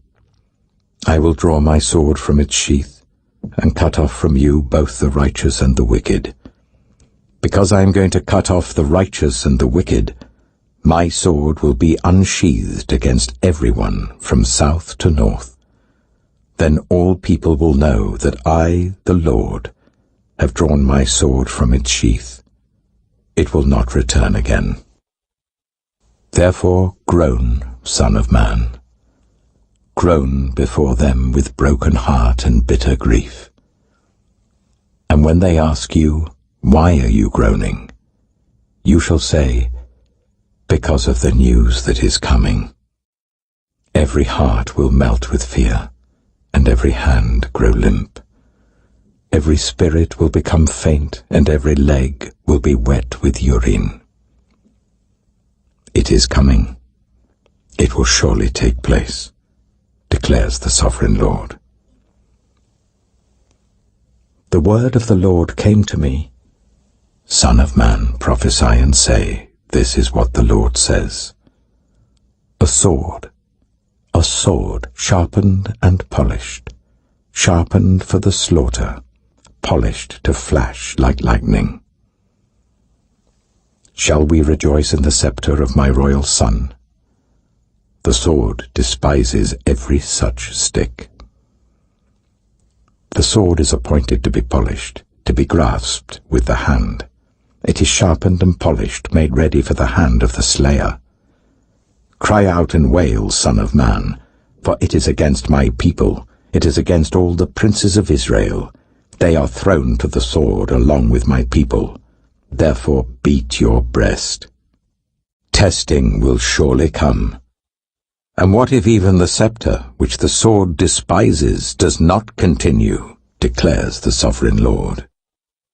So then, Son of man, prophesy and strike your hands together. Let the sword strike twice, even 3 times. It is a sword for slaughter, a sword for great slaughter, closing in on them from every side. So that hearts may melt with fear and the fallen be many, I have stationed the sword for slaughter at all their gates. Look, it is forged to strike like lightning. It is grasped for slaughter. Slash to the right, you sword. then to the left, wherever your blade is turned. I too will strike my hands together, and my wrath will subside. I, the Lord, have spoken. The word of the Lord came to me, Son of man, mark out 2 roads for the sword of the king of Babylon to take, both starting from the same country. Make a signpost where the road branches off to the city. Mark out 1 road for the sword to come against Rabbah of the Ammonites, and another against Judah and fortified Jerusalem. For the king of Babylon will stop at the fork in the road, at the junction of the 2 roads, to seek an omen. He will cast lots with arrows. He will consult his idols. He will examine the liver. Into his right hand will come the lot for Jerusalem, where he is to set up battering rams, to give the command to slaughter, to sound the battle cry, to set battering rams against the gates, to build a ramp, and to erect siege works. It will seem like a false omen to those who have sworn allegiance to him, but he will remind them of their guilt and take them captive. Therefore this is what the Sovereign Lord says. Because you people have brought to mind your guilt by your open rebellion, revealing your sins in all that you do, because you have done this, you will be taken captive. You profane and wicked Prince of Israel, whose day has come, whose time of punishment has reached its climax. This is what the Sovereign Lord says. Take off the turban, remove the crown. It will not be as it was. The lowly will be exalted, and the exalted will be brought low. A ruin, a ruin. I will make it a ruin. The crown will not be restored until he to whom it rightfully belongs shall come. To him I will give it. And you, Son of man, prophesy and say, This is what the Sovereign Lord says about the Ammonites and their insults. A sword,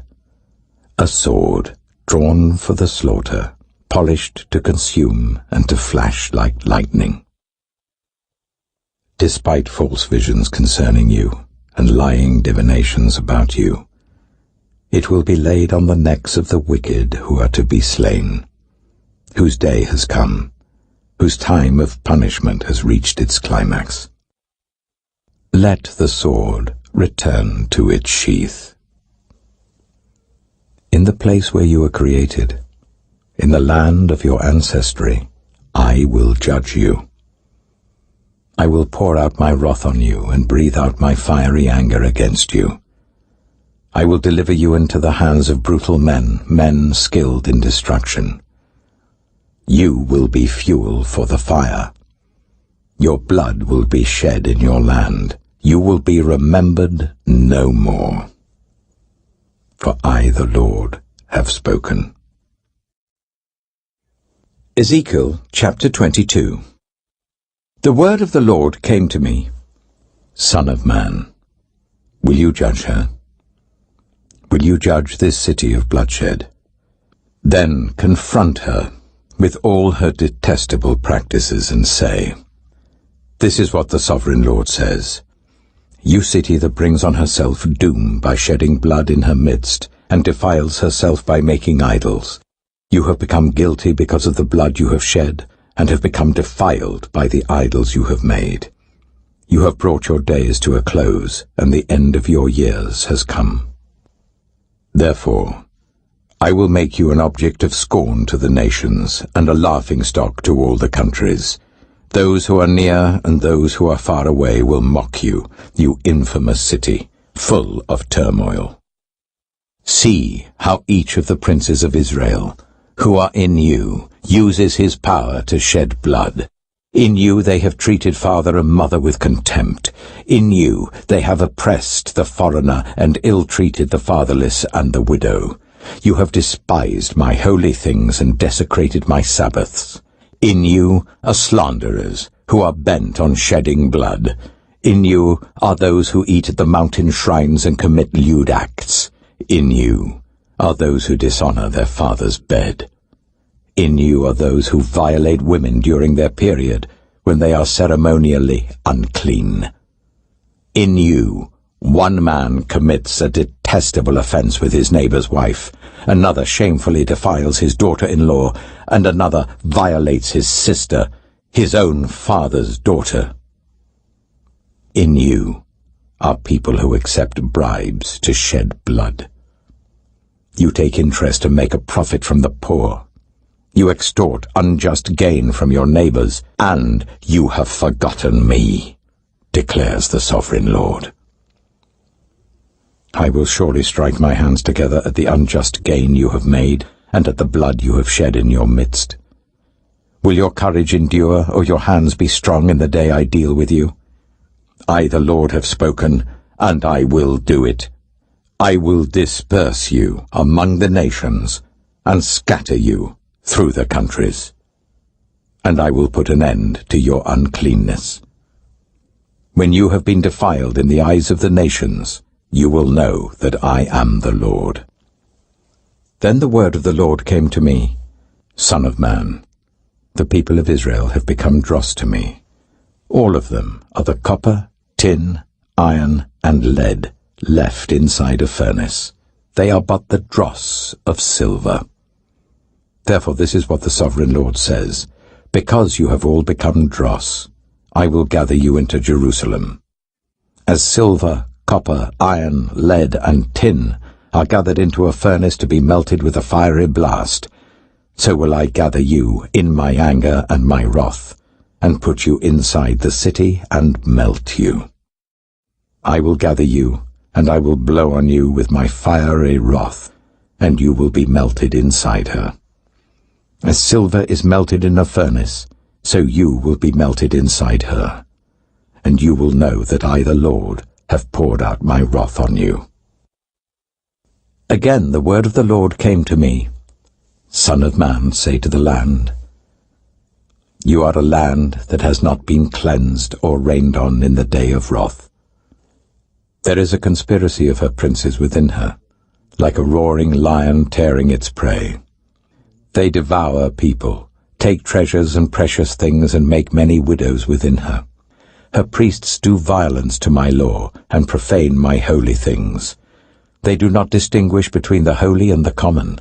They teach that there is no difference between the unclean and the clean, and they shut their eyes to the keeping of my Sabbaths, so that I am profaned among them. Her officials within her are like wolves tearing their prey. They shed blood and kill people to make unjust gain. Her prophets whitewash these deeds for them by false visions and lying divinations. They say, This is what the Sovereign Lord says, when the Lord has not spoken. The people of the land practice extortion and commit robbery. They oppress the poor and needy and ill-treat the foreigner, denying them justice. I looked for someone among them who would build up the wall and stand before me in the gap on behalf of the land, so that I would not have to destroy it. But I found no one. So I will pour out my wrath on them, and consume them with my fiery anger, bringing down on their own heads all they have done, declares the Sovereign Lord. Ezekiel chapter 23. The word of the Lord came to me, Son of man, there were 2 women, daughters of the same mother. They became prostitutes in Egypt, engaging in prostitution from their youth. In that land their breasts were fondled, and their virgin bosoms caressed. The elder one was named Oholah, and her sister was Oholibah. They were mine and gave birth to sons and daughters. Oholah is Samaria, and Oholibah is Jerusalem. Oholah engaged in prostitution while she was still mine, and she lusted after her lovers, the Assyrians, warriors clothed in blue, governors and commanders, all of them handsome young men and mounted horsemen. She gave herself as a prostitute, to all the elite of the Assyrians and defiled herself with all the idols of everyone she lusted after. She did not give up the prostitution she began in Egypt, when during her youth men slept with her, caressed her virgin bosom, and poured out their lust on her. Therefore I delivered her into the hands of her lovers, the Assyrians, for whom she lusted. They stripped her naked, took away her sons and daughters, and killed her with the sword. She became a byword among women, and punishment was inflicted on her. Her sister, Oholibah, saw this. Yet in her lust and prostitution she was more depraved than her sister. She too lusted after the Assyrians, governors and commanders, warriors in full dress, mounted horsemen, all handsome young men. I saw that she too defiled herself. Both of them went the same way. But she carried her prostitution still further. She saw men portrayed on a wall, figures of Chaldeans portrayed in red, with belts round their waists and flowing turbans on their heads. All of them looked like Babylonian chariot officers, natives of Chaldea. As soon as she saw them, she lusted after them and sent messengers to them in Chaldea.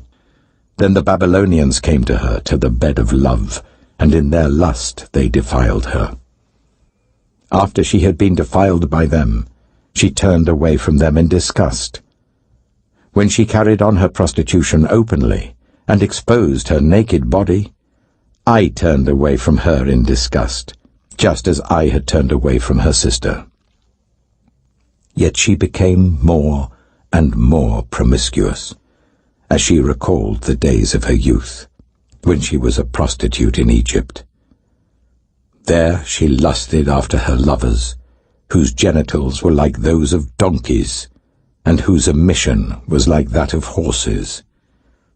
So you longed for the lewdness of your youth, where in Egypt your bosom was caressed, and your young breasts fondled. Therefore, Oholibah, this is what the Sovereign Lord says. I will stir up your lovers against you, those you turned away from in disgust, and I will bring them against you from every side. The Babylonians and all the Chaldeans, the men of Pekod and Shoa and Koa, and all the Assyrians with them, handsome young men, all of them governors and commanders, chariot officers and men of high rank, all mounted on horses. They will come against you with weapons, chariots, and wagons, and with a throng of people. They will take up positions against you on every side with large and small shields and with helmets.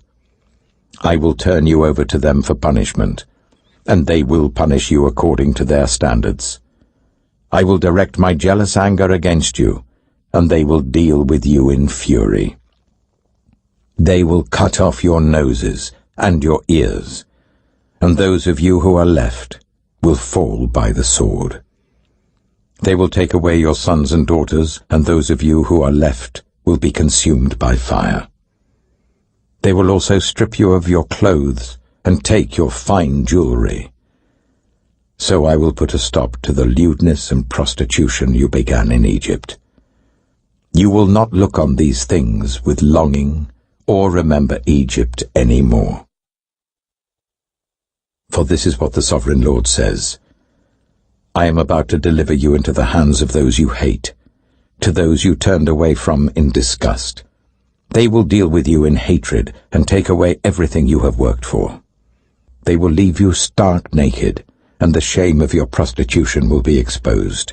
Your lewdness and promiscuity have brought this on you because you lusted after the nations and defiled yourself with their idols. You have gone the way of your sister, so I will put her cup into your hand. This is what the Sovereign Lord says. You will drink your sister's cup, a cup large and deep. It will bring scorn and derision, for it holds so much. You will be filled with drunkenness and sorrow, the cup of ruin and desolation. the cup of your sister Samaria. You will drink it and drain it dry, and chew on its pieces, and you will tear your breasts. I have spoken, declares the Sovereign Lord. Therefore this is what the Sovereign Lord says. Since you have forgotten me and turned your back on me, you must bear the consequences of your lewdness and prostitution. The Lord said to me, Son of man, will you judge Aholah and Aholibah? Then confront them with their detestable practices, for they have committed adultery, and blood is on their hands. They committed adultery with their idols. They even sacrificed their children, whom they bore to me, as food for them. They have also done this to me. At the same time they defiled my sanctuary and desecrated my Sabbaths. On the very day they sacrificed their children to their idols, they entered my sanctuary and desecrated it. That is what they did in my house. They even sent messengers for men who came from far away, and when they arrived, you bathed yourself for them, applied eye makeup, and put on your jewelry. You sat on an elegant couch with a table spread before it, on which you had placed the incense and olive oil that belonged to me. The noise of a carefree crowd was around her. Drunkards were brought from the desert, along with men from the rabble, and they put bracelets on the wrists of the woman and her sister, and beautiful crowns on their heads. Then I said about the one worn out by adultery, Now let them use her as a prostitute, for that is all she is. And they slept with her. As men sleep with a prostitute, so they slept with those lewd women, Aholah and Aholibah. But righteous judges will sentence them to the punishment of women who commit adultery and shed blood, because they are adulterous, and blood is on their hands. This is what the Sovereign Lord says. Bring a mob against them, and give them over to terror and plunder. The mob will stone them and cut them down with their swords. They will kill their sons and daughters and burn their houses. So I will put an end to lewdness in the land, that all women may take warning and not imitate you. You will suffer the penalty for your lewdness, and bear the consequences of your sins of idolatry. Then you will know that I am the Sovereign Lord. Ezekiel chapter 24. In the 9th year, in the 10th month on the 10th day, the word of the Lord came to me. Son of man, record this date, this very date, because the king of Babylon has laid siege to Jerusalem this very day. Tell this rebellious people a parable, and say to them, This is what the Sovereign Lord says. Put on the cooking pot. Put it on and pour water into it. Put into it the pieces of meat, all the choice pieces, the leg and the shoulder. Fill it with the best of these bones. Take the pick of the flock. Pile wood beneath it for the bones. Bring it to the boil, and cook the bones in it. For this is what the Sovereign Lord says. Woe to the city of bloodshed, to the pot now encrusted, whose deposit will not go away. Take the meat out piece by piece, in whatever order it comes. For the blood she shed is in her midst. She poured it on the bare rock. She did not pour it on the ground where the dust would cover it. To stir up wrath and take revenge, I put her blood on the bare rock, so that it would not be covered. Therefore this is what the Sovereign Lord says. Woe to the city of bloodshed. I too will pile the wood high. So heap on the wood, and kindle the fire. Cook the meat well, mixing in the spices, and let the bones be charred. Then set the empty pot on the coals, till it becomes hot and its copper glows. so that its impurities may be melted and its deposit burned away. It has frustrated all efforts. Its heavy deposit has not been removed, not even by fire. Now your impurity is lewdness. Because I tried to cleanse you, but you would not be cleansed from your impurity, you will not be clean again until my wrath against you has subsided. I, the Lord, have spoken. The time has come for me to act.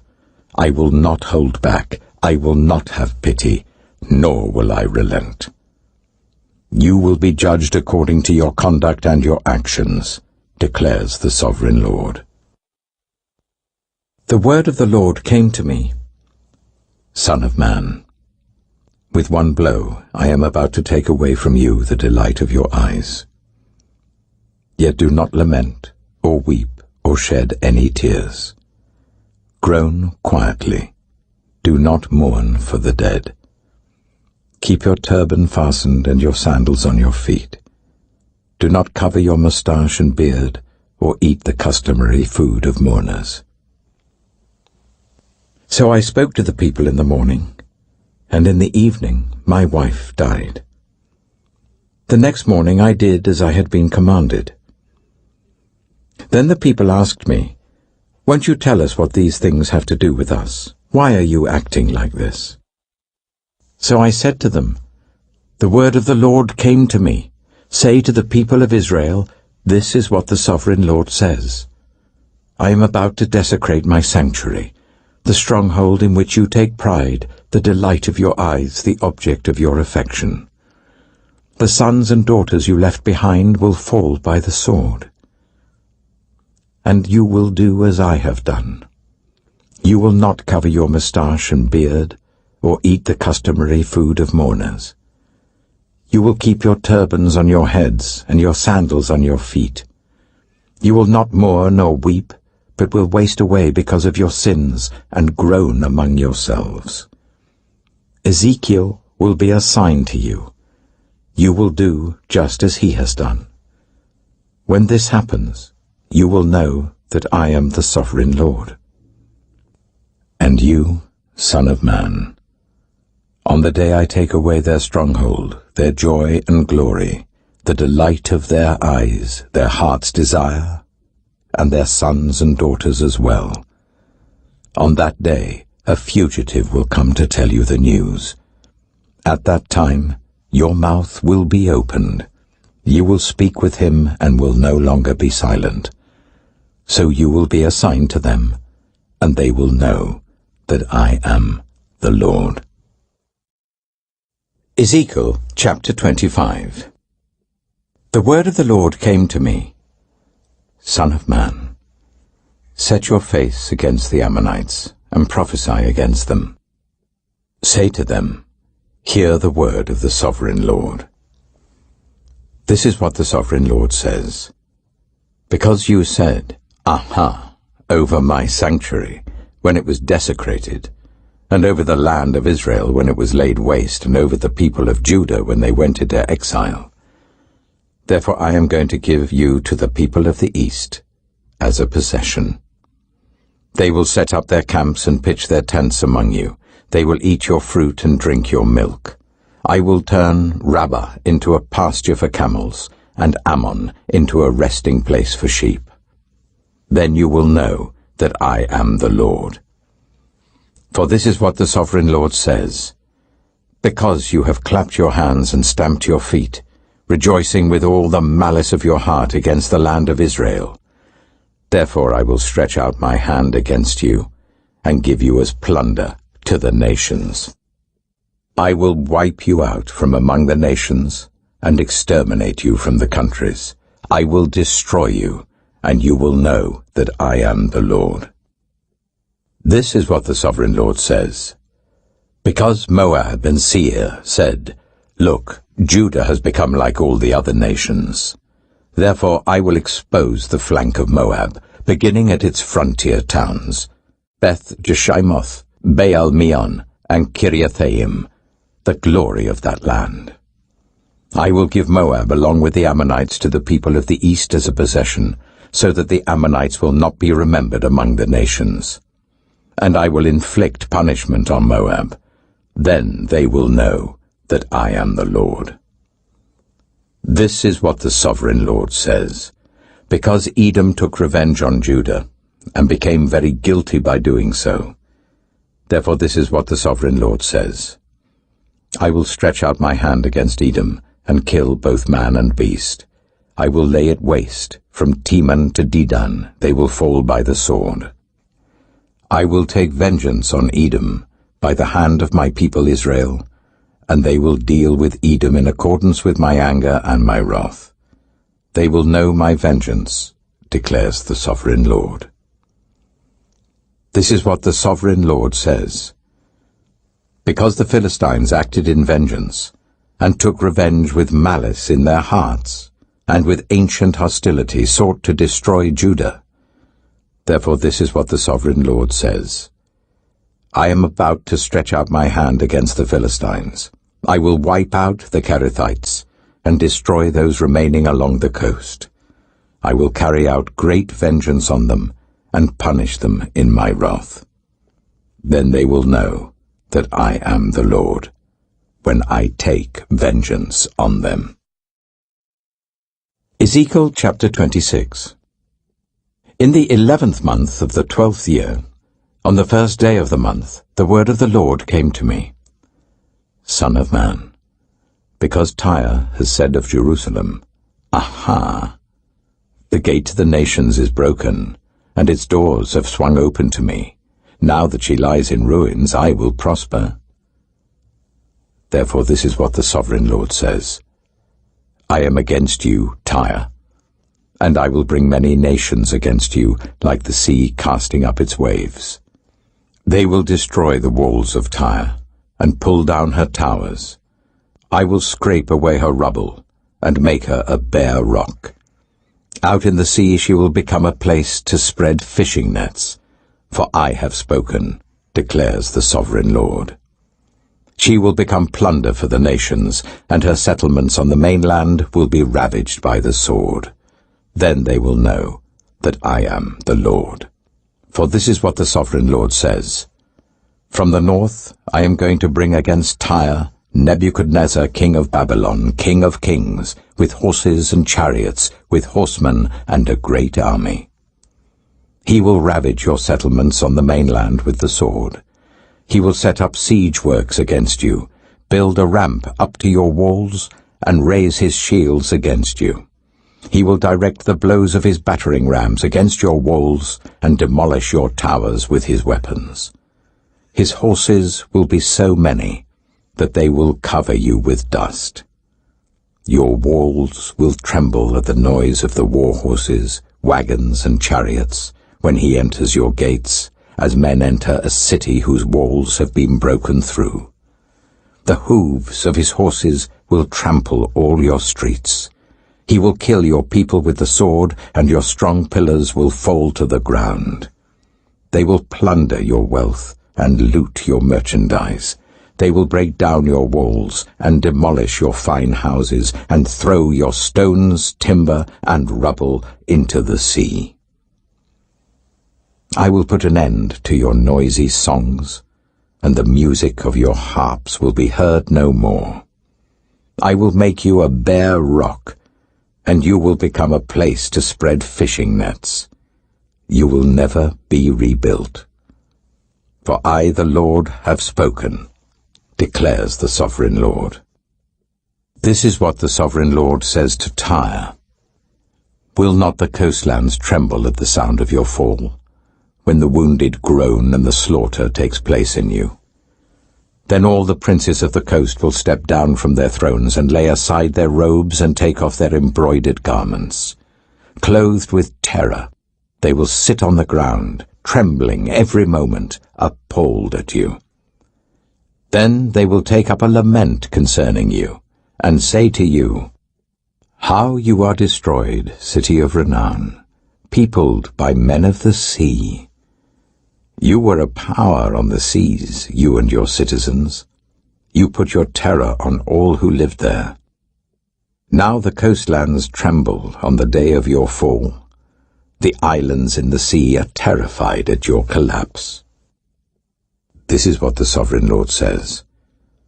When I make you a desolate city, like cities no longer inhabited, and when I bring the ocean depths over you and its vast waters cover you, then I will bring you down with those who go down to the pit, to the people of long ago. I will make you dwell in the earth below as in ancient ruins, with those who go down to the pit, and you will not return or take your place in the land of the living. I will bring you to a horrible end, and you will be no more. You will be sought, but you will never again be found, declares the Sovereign Lord. Ezekiel chapter 27.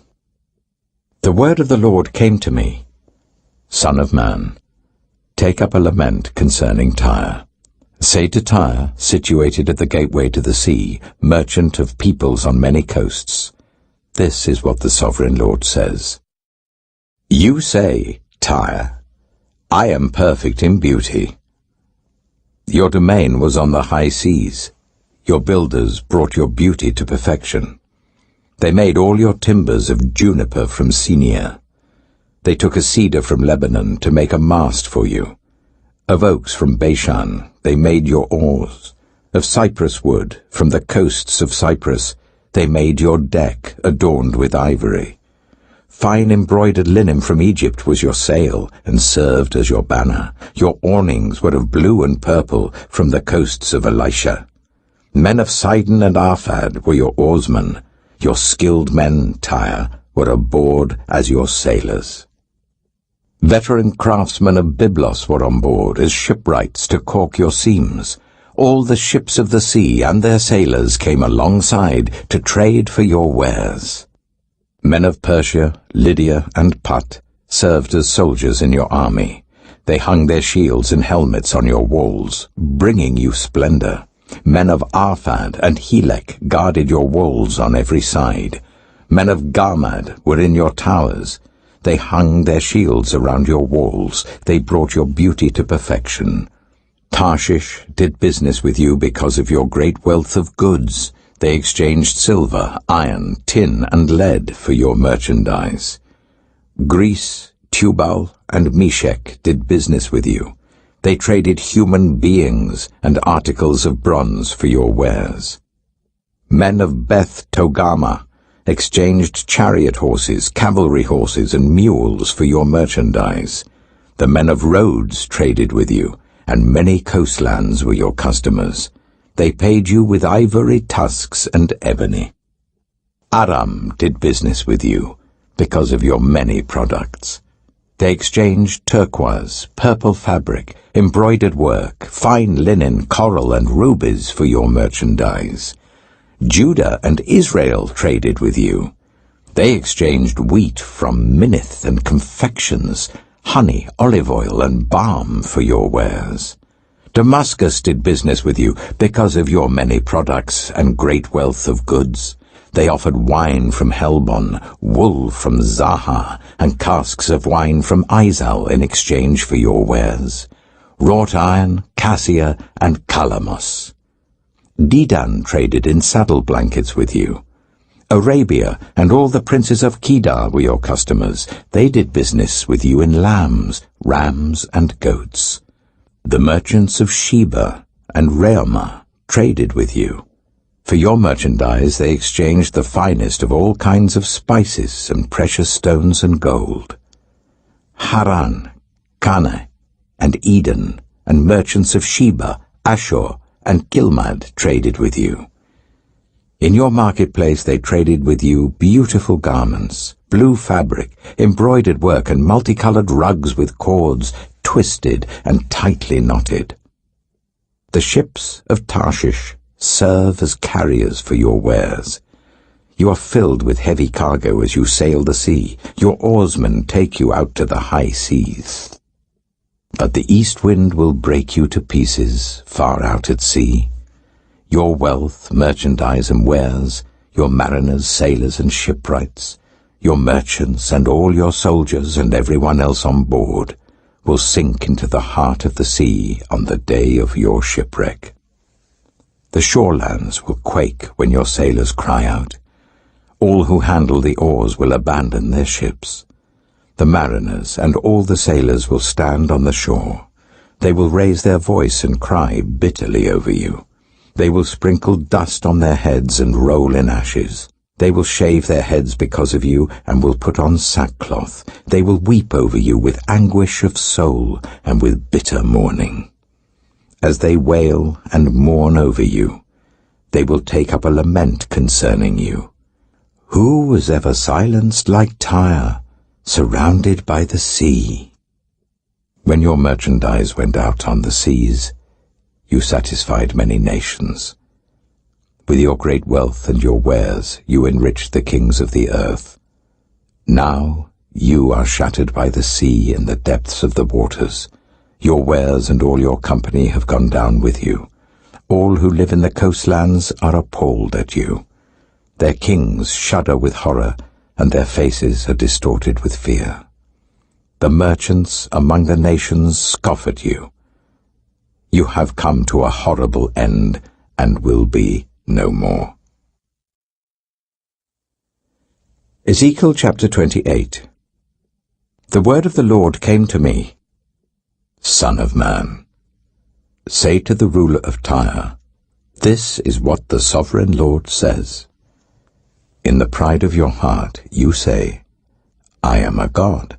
I sit on the throne of a god in the heart of the seas. But you are a mere mortal and not a god, though you think you are as wise as a god. Are you wiser than Daniel? Is no secret hidden from you? By your wisdom and understanding you have gained wealth for yourself and amassed gold and silver in your treasuries. By your great skill in trading you have increased your wealth, and because of your wealth your heart has grown proud. Therefore this is what the sovereign Lord says. Because you think you are wise as a god, I am going to bring foreigners against you, the most ruthless of nations. They will draw their swords against your beauty and wisdom, and pierce your shining splendor. They will bring you down to the pit, and you will die a violent death in the heart of the seas. Will you then say, I am a god, in the presence of those who kill you? You will be but a mortal, not a god, in the hands of those who slay you. You will die the death of the uncircumcised at the hands of foreigners. I have spoken, declares the sovereign Lord. The word of the Lord came to me. Son of man, take up a lament concerning the king of Tyre, and say to him, this is what the sovereign Lord says. You were the seal of perfection, full of wisdom and perfect in beauty. You were in Eden, the garden of God. Every precious stone adorned you. Carnelian, chrysolite and emerald, topaz, onyx and jasper, lapis lazuli, turquoise and beryl. Your settings and mountings were made of gold. On the day you were created, they were prepared. You were anointed as a guardian cherub, for so I ordained you. You were on the holy mount of God. You walked among the fiery stones. You were blameless in your ways from the day you were created till wickedness was found in you. Through your widespread trade, you were filled with violence, and you sinned. So I drove you in disgrace from the mount of God, and I expelled you, guardian cherub, from among the fiery stones. Your heart became proud on account of your beauty, and you corrupted your wisdom because of your splendor. So I threw you to the earth. I made a spectacle of you before kings. By your many sins and dishonest trade, you have desecrated your sanctuaries. So I made a fire come out from you, and it consumed you, and I reduced you to ashes on the ground in the sight of all who were watching. All the nations who knew you are appalled at you. You have come to a horrible end, and will be no more. The word of the Lord came to me. Son of man, Set your face against Sidon. Prophesy against her and say, This is what the Sovereign Lord says. I am against you, Sidon, and among you I will display my glory. You will know that I am the Lord when I inflict punishment on you, and within you am proved to be holy. I will send a plague upon you and make blood flow in your streets. The slain will fall within you, with the sword against you on every side. Then you will know that I am the Lord. No longer will the people of Israel have malicious neighbors who are painful briars and sharp thorns. Then they will know that I am the Sovereign Lord. This is what the Sovereign Lord says. When I gather the people of Israel from the nations where they have been scattered, I will be proved holy through them in the sight of the nations.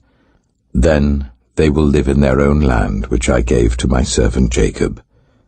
They will live there in safety, and will build houses and plant vineyards.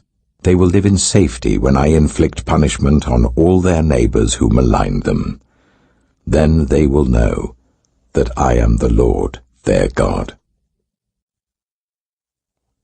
Ezekiel chapter 29. In the 10th year, in the 10th month on the 12th day, the word of the Lord came to me. Son of man, set your face against Pharaoh, king of Egypt, and prophesy against him and against all Egypt. Speak to him and say, This is what the Sovereign Lord says. I am against you, Pharaoh, king of Egypt, you great monster lying among your streams. You say, The Nile belongs to me, I made it for myself. But I will put hooks in your jaws, and make the fish of your streams stick to your scales. I will pull you out from among your streams with all the fish sticking to your scales. I will leave you in the desert, you and all the fish of your streams. You will fall on the open field, and not be gathered or picked up. I will give you as food to the beasts of the earth and the birds of the sky. Then all who live in Egypt will know that I am the Lord. You have been a staff of reed for the people of Israel.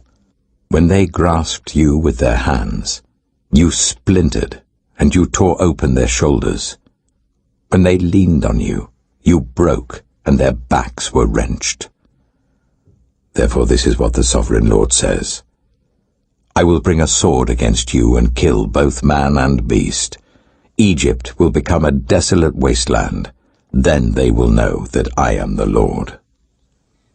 Because you said, The Nile is mine, I made it. Therefore I am against you and against your streams, and I will make the land of Egypt a ruin and a desolate waste from Migdol to Aswan, as far as the border of Cush. The foot of neither man nor beast will pass through it. No one will live there for 40 years.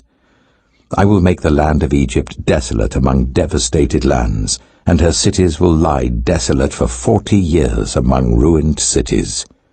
And I will disperse the Egyptians among the nations, and scatter them through the countries. Yet this is what the Sovereign Lord says. At the end of 40 years, I will gather the Egyptians from the nations where they were scattered. I will bring them back from captivity and return them to Upper Egypt, the land of their ancestry. There they will be a lowly kingdom. It will be the lowliest of kingdoms, and will never again exalt itself above the other nations. I will make it so weak that it will never again rule over the nations. Egypt will no longer be a source of confidence for the people of Israel, but will be a reminder of their sin in turning to her for help. Then they will know that I am the Sovereign Lord. In the 27th year, in the 1st month on the 1st day, the word of the Lord came to me. Son of man, Nebuchadnezzar, king of Babylon, drove his army in a hard campaign against Tyre. Every head was rubbed bare and every shoulder made raw. Yet he and his army got no reward from the campaign he led against Tyre. Therefore this is what the Sovereign Lord says. I am going to give Egypt to Nebuchadnezzar, king of Babylon, and he will carry off its wealth. He will loot and plunder the land as pay for his army. I have given him Egypt as a reward for his efforts, because he and his army did it for me, declares the Sovereign Lord. On that day, I will make a horn grow for the Israelites, and I will open your mouth among them. Then they will know that I am the Lord. Ezekiel chapter 30. The word of the Lord came to me. Son of man, prophesy and say, this is what the Sovereign Lord says.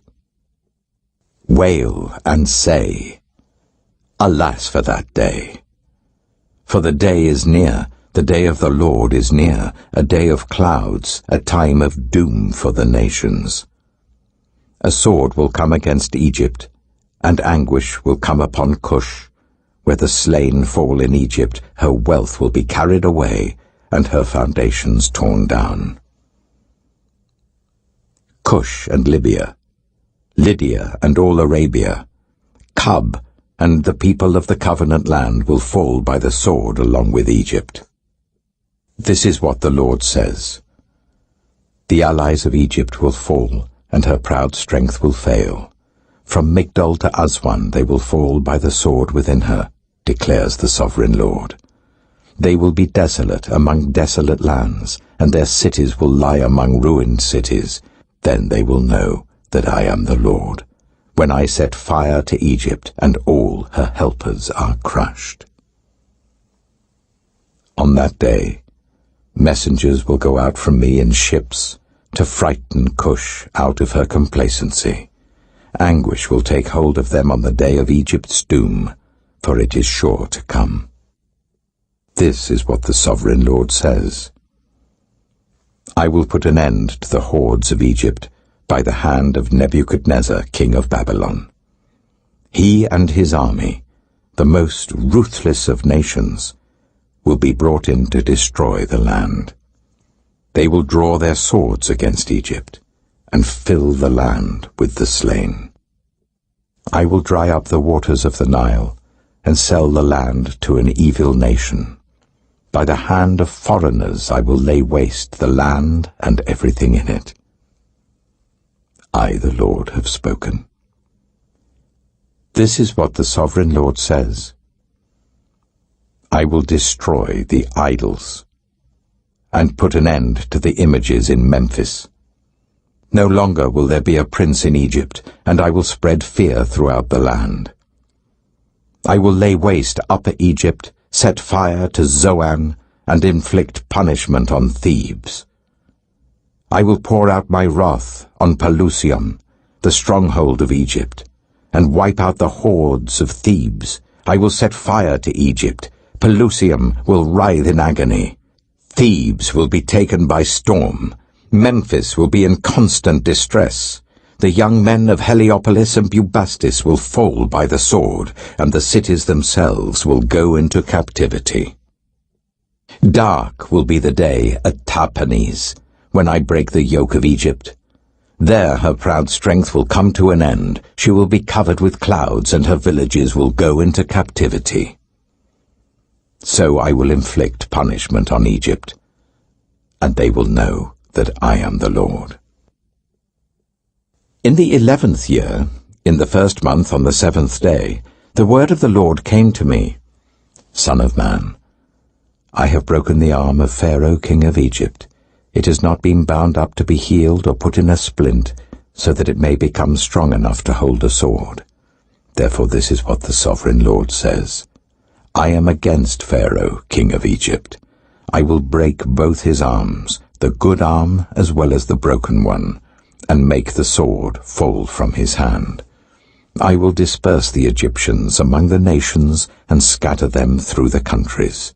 I will strengthen the arms of the king of Babylon and put my sword in his hand. But I will break the arms of Pharaoh, and he will groan before him like a mortally wounded man. I will strengthen the arms of the king of Babylon, but the arms of Pharaoh will fall limp. Then they will know that I am the Lord, when I put my sword into the hand of the king of Babylon, and he brandishes it against Egypt. I will disperse the Egyptians among the nations, and scatter them through the countries. Then they will know that I am the Lord. Ezekiel chapter 31. In the 11th year, in the 3rd month on the 1st day, the word of the Lord came to me. Son of man, say to Pharaoh, king of Egypt, and to his hordes, who can be compared with you in majesty? Consider Assyria, once a cedar in Lebanon, with beautiful branches overshadowing the forest. It towered on high, its top above the thick foliage. The waters nourished it, deep springs made it grow tall. Their streams flowed all around its base and sent their channels to all the trees of the field. So it towered higher than all the trees of the field. Its boughs increased and its branches grew long, spreading because of abundant waters. All the birds of the sky nested in its boughs. All the wild animals gave birth under its branches. All the great nations lived in its shade. It was majestic in beauty with its spreading boughs, for its roots went down to abundant waters. The cedars in the garden of God could not rival it, nor could the junipers equal its boughs, nor could the plane trees compare with its branches. No tree in the garden of God could match its beauty. I made it beautiful, with abundant branches, the envy of all the trees of Eden in the garden of God. Therefore this is what the Sovereign Lord says. Because the great cedar towered over the thick foliage, and because it was proud of its height, I gave it into the hands of the ruler of the nations for him to deal with according to its wickedness. I cast it aside, and the most ruthless of foreign nations cut it down and left it. Its boughs fell on the mountains and in all the valleys. Its branches lay broken in all the ravines of the land. All the nations of the earth came out from under its shade and left it. All the birds settled on the fallen tree, and all the wild animals lived among its branches. Therefore no other trees by the waters are ever to tower proudly on high, lifting their tops above the thick foliage. No other trees so well watered are ever to reach such a height. They are all destined for death, for the earth below, among mortals who go down to the realm of the dead. This is what the Sovereign Lord says. On the day it was brought down to the realm of the dead, I covered the deep springs with mourning for it. I held back its streams, its abundant waters were restrained. Because of it, I clothed Lebanon with gloom, and all the trees of the field withered away. I made the nations tremble at the sound of its fall, when I brought it down to the realm of the dead, to be with those who go down to the pit. Then all the trees of Eden, the choicest and best of Lebanon, the well-watered trees, were consoled in the earth below. They too, like the great cedar, had gone down to the realm of the dead, to those killed by the sword, along with the armed men who lived in its shade among the nations. Which of the trees of Eden can be compared with you in splendor and majesty? Yet you too will be brought down with the trees of Eden to the earth below. You will lie among the uncircumcised, with those killed by the sword. This is Pharaoh and all his hordes, declares the Sovereign Lord. Ezekiel chapter 32. In the 12th year, in the 12th month on the 1st day, the word of the Lord came to me. Son of man, take up a lament concerning Pharaoh king of Egypt, and say to him, You are like a lion among the nations. You are like a monster in the seas, thrashing about in your streams, churning the water with your feet and muddying the streams. This is what the Sovereign Lord says. With a great throng of people, I will cast my net over you, and they will haul you up in my net. I will throw you on the land and hurl you on the open field. I will let all the birds of the sky settle on you, and all the wild animals gorge themselves on you. I will spread your flesh on the mountains, and fill the valleys with your remains. I will drench the land with your flowing blood all the way to the mountains, and the ravines will be filled with your flesh. When I snuff you out, I will cover the heavens and darken their stars. I will cover the sun with a cloud, and the moon will not give its light. All the shining lights in the heavens I will darken over you. I will bring darkness over your land, declares the Sovereign Lord. I will trouble the hearts of many peoples when I bring about your destruction among the nations, among lands you have not known. I will cause many peoples to be appalled at you, and their kings will shudder with horror because of you, when I brandish my sword before them. On the day of your downfall, each of them will tremble every moment for his life. For this is what the Sovereign Lord says. The sword of the king of Babylon will come against you. I will cause your hordes to fall by the swords of mighty men, the most ruthless of all nations. They will shatter the pride of Egypt, and all her hordes will be overthrown. I will destroy all her cattle from beside abundant waters, no longer to be stirred by the foot of man or muddied by the hooves of cattle. Then I will let her waters settle, and make her streams flow like oil, declares the Sovereign Lord. When I make Egypt desolate, and strip the land of everything in it, when I strike down all who live there, then they will know that I am the Lord. This is the lament they will chant for her. The daughters of the nations will chant it. For Egypt and all her hordes they will chant it, declares the Sovereign Lord. In the 12th year, on the 15th day of the month, the word of the Lord came to me. Son of man, wail for the hordes of Egypt, and consign to the earth below both her and the daughters of mighty nations, along with those who go down to the pit. Say to them, are you more favored than others? Go down and be laid among the uncircumcised. Then they will fall among those killed by the sword. The sword is drawn. Let her be dragged off with all her hordes. From within the realm of the dead the mighty leaders will say of Egypt and her allies, they have come down, and they lie with the uncircumcised, with those killed by the sword. Assyria is there with her whole army. She is surrounded by the graves of all her slain, all who have fallen by the sword. Their graves are in the depths of the pit, and her army lies around her grave. All who had spread terror in the land of the living are slain, fallen by the sword. Elam is there, with all her hordes around her grave. All of them are slain, fallen by the sword. All who had spread terror in the land of the living went down, uncircumcised, to the earth below. They bear their shame with those who go down to the pit. A bed is made for her among the slain, with all her hordes around her grave. All of them are uncircumcised, killed by the sword.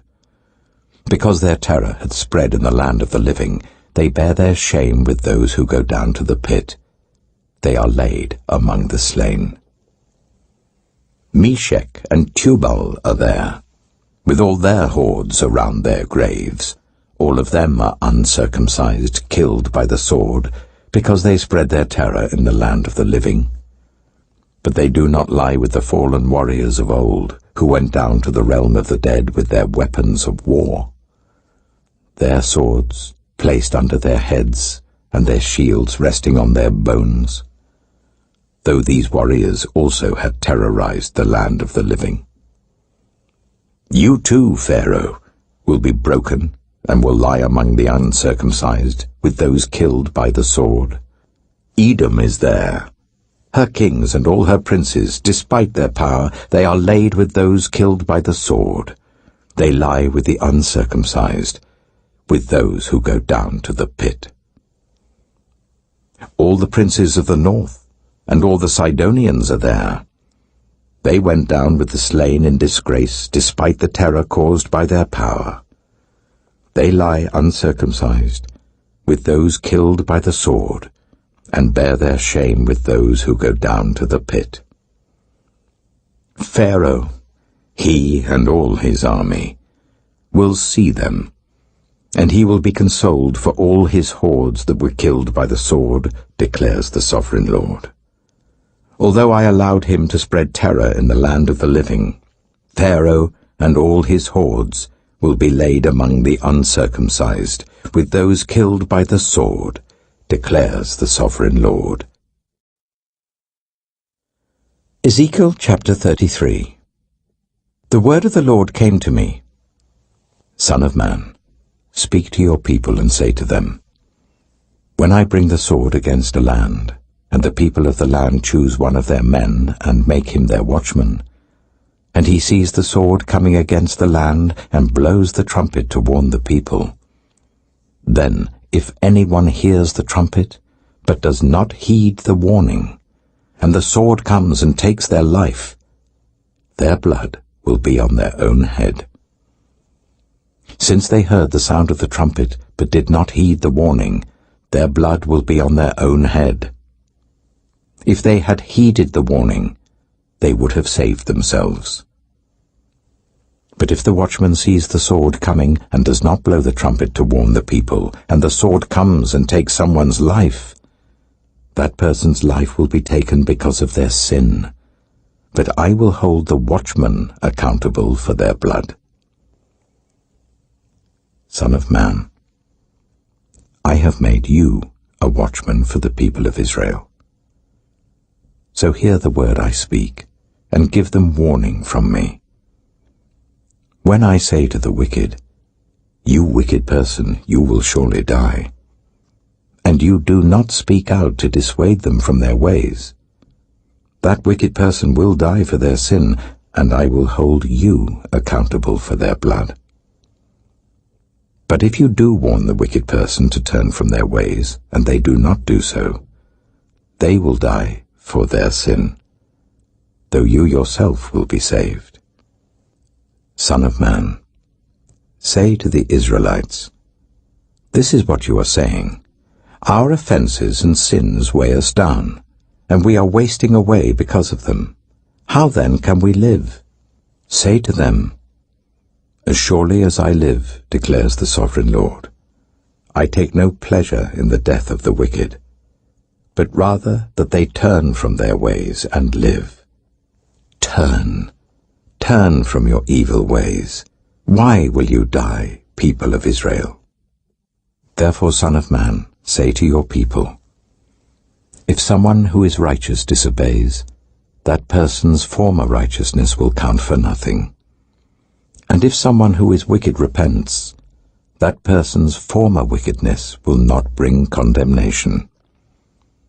The righteous person who sins will not be allowed to live, even though they were formerly righteous.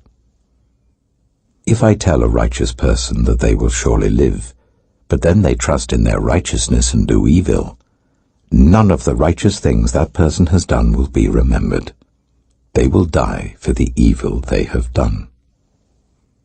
And if I say to a wicked person, you will surely die, but they then turn away from their sin and do what is just and right, if they give back what they took in pledge for a loan, return what they have stolen, follow the decrees that give life, and do no evil, that person will surely live. They will not die. None of the sins that person has committed will be remembered against them. They have done what is just and right. They will surely live. Yet your people say, the way of the Lord is not just. But it is their way that is not just. If a righteous person turns from their righteousness and does evil, they will die for it. And if a wicked person turns away from their wickedness and does what is just and right, they will live by doing so. Yet you Israelites say, the way of the Lord is not just. But I will judge each of you according to your own ways. In the 12th year of our exile, in the 10th month on the 5th day, a man who had escaped from Jerusalem came to me and said, the city has fallen. Now the evening before the man arrived, the hand of the Lord was on me, and he opened my mouth before the man came to me in the morning. So my mouth was opened, and I was no longer silent. Then the word of the Lord came to me, Son of man, the people living in those ruins in the land of Israel are saying, Abraham was only one man, yet he possessed the land. But we are many. Surely the land has been given to us as our possession.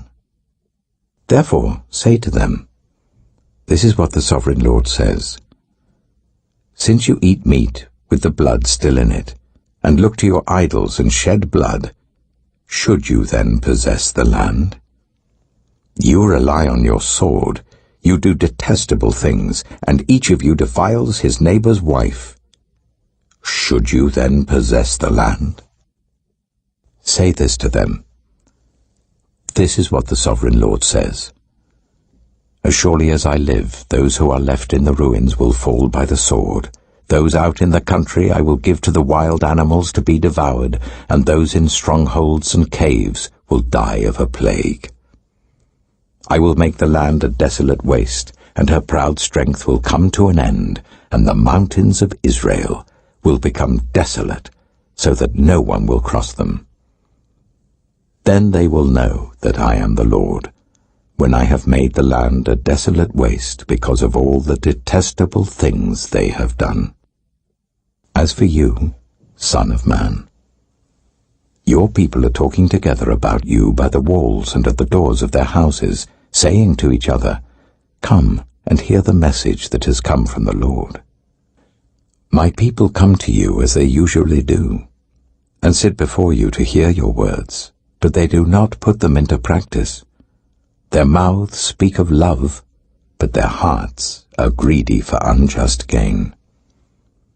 Indeed, to them, you are nothing more than one who sings love songs with a beautiful voice and plays an instrument well. For they hear your words, but do not put them into practice. When all this comes true, and it surely will, then they will know that a prophet has been among them.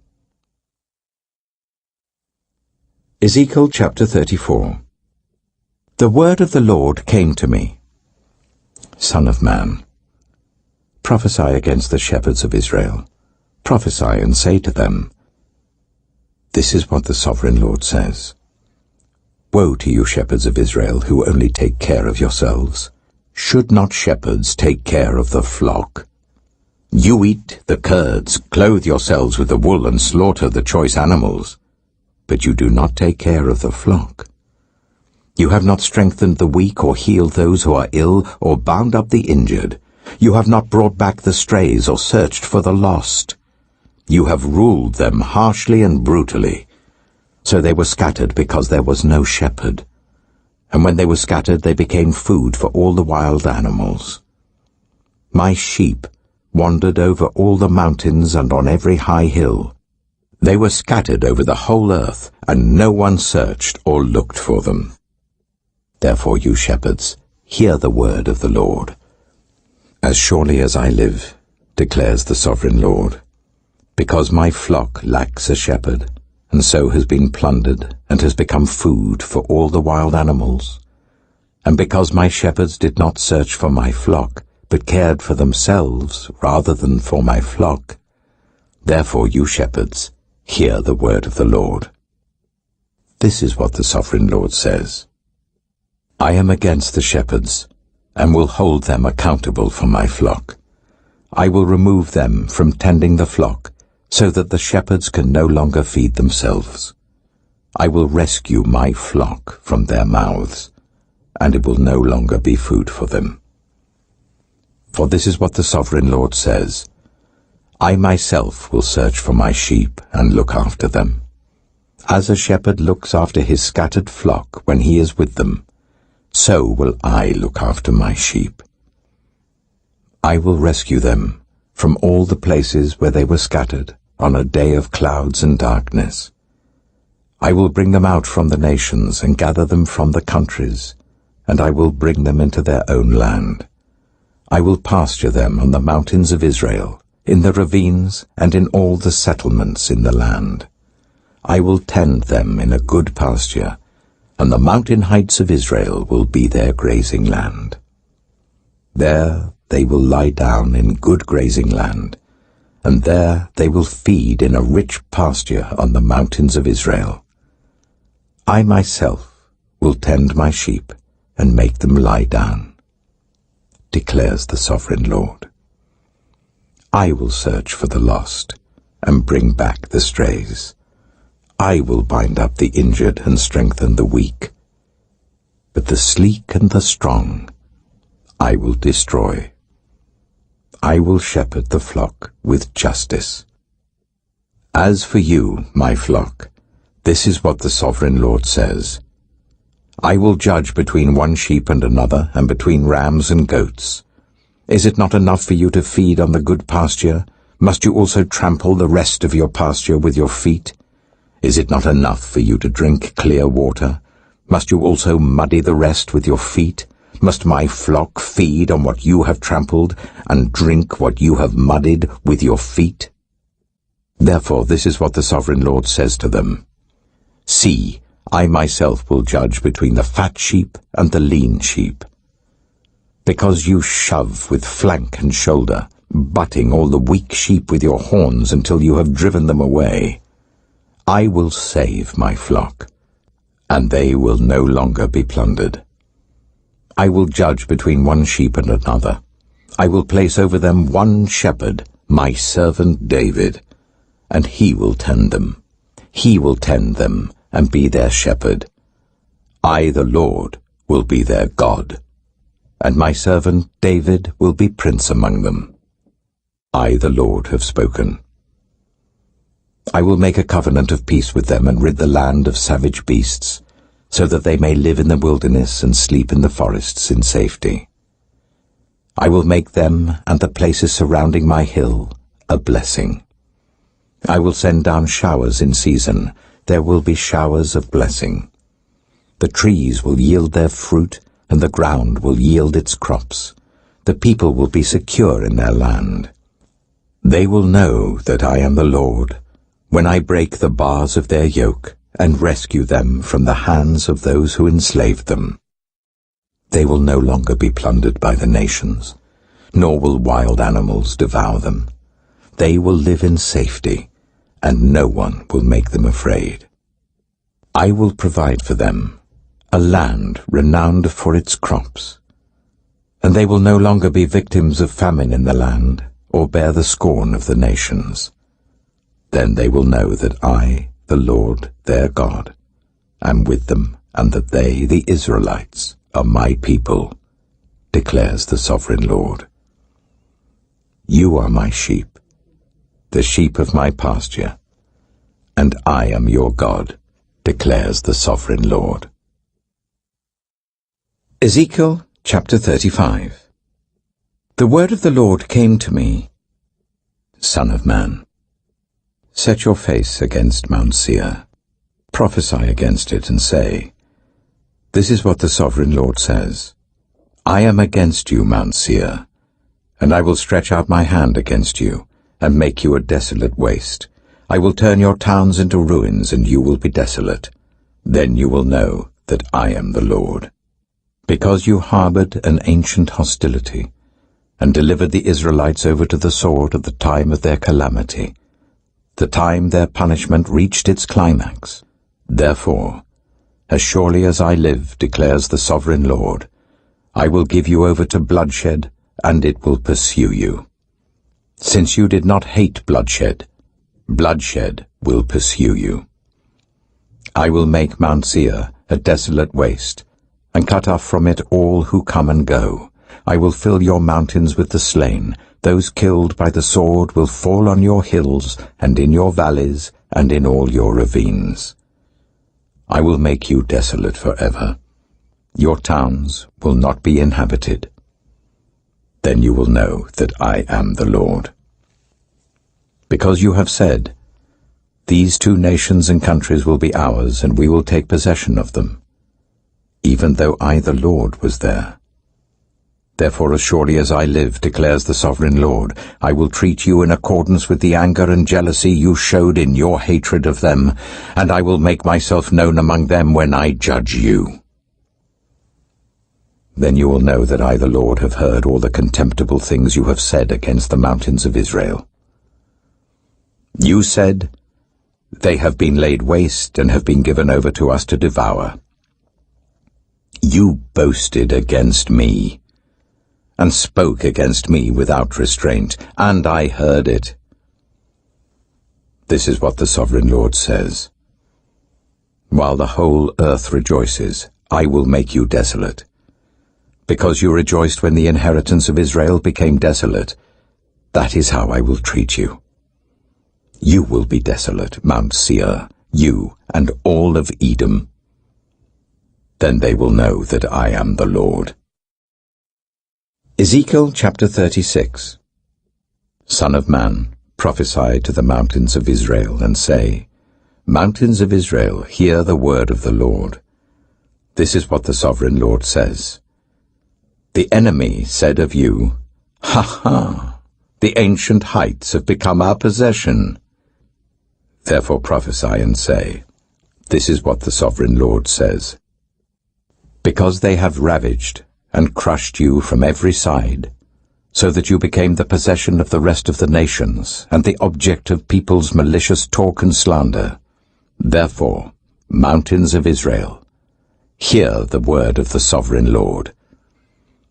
This is what the sovereign Lord says to the mountains and hills, to the ravines and valleys, to the desolate ruins and the deserted towns that have been plundered and ridiculed by the rest of the nations around you. This is what the sovereign Lord says.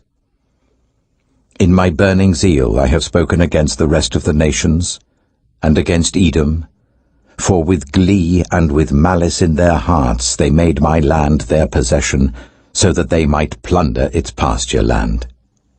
Therefore, prophesy concerning the land of Israel, and say to the mountains and hills, to the ravines and valleys, This is what the sovereign Lord says. I speak in my jealous wrath because you have suffered the scorn of the nations. Therefore this is what the sovereign Lord says. I swear, with uplifted hand, that the nations around you will also suffer scorn. But you, mountains of Israel, will produce branches and fruit for my people Israel, for they will soon come home. I am concerned for you, and will look on you with favor. You will be plowed and sown, and I will cause many people to live on you, yes, all of Israel. The towns will be inhabited and the ruins rebuilt. I will increase the number of people and animals living on you, and they will be fruitful and become numerous. I will settle people on you as in the past, and will make you prosper more than before. Then you will know that I am the Lord. I will cause people, my people Israel, to live on you. They will possess you, and you will be their inheritance.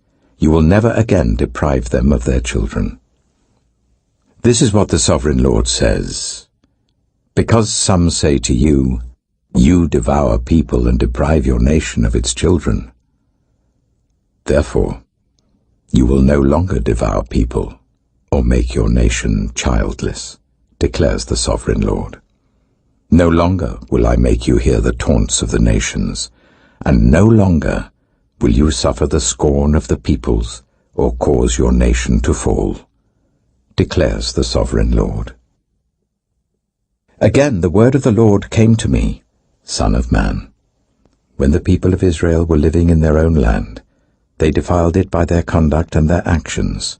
Their conduct was like a woman's monthly uncleanness in my sight. So I poured out my wrath on them because they had shed blood in the land, and because they had defiled it with their idols. I dispersed them among the nations, and they were scattered through the countries.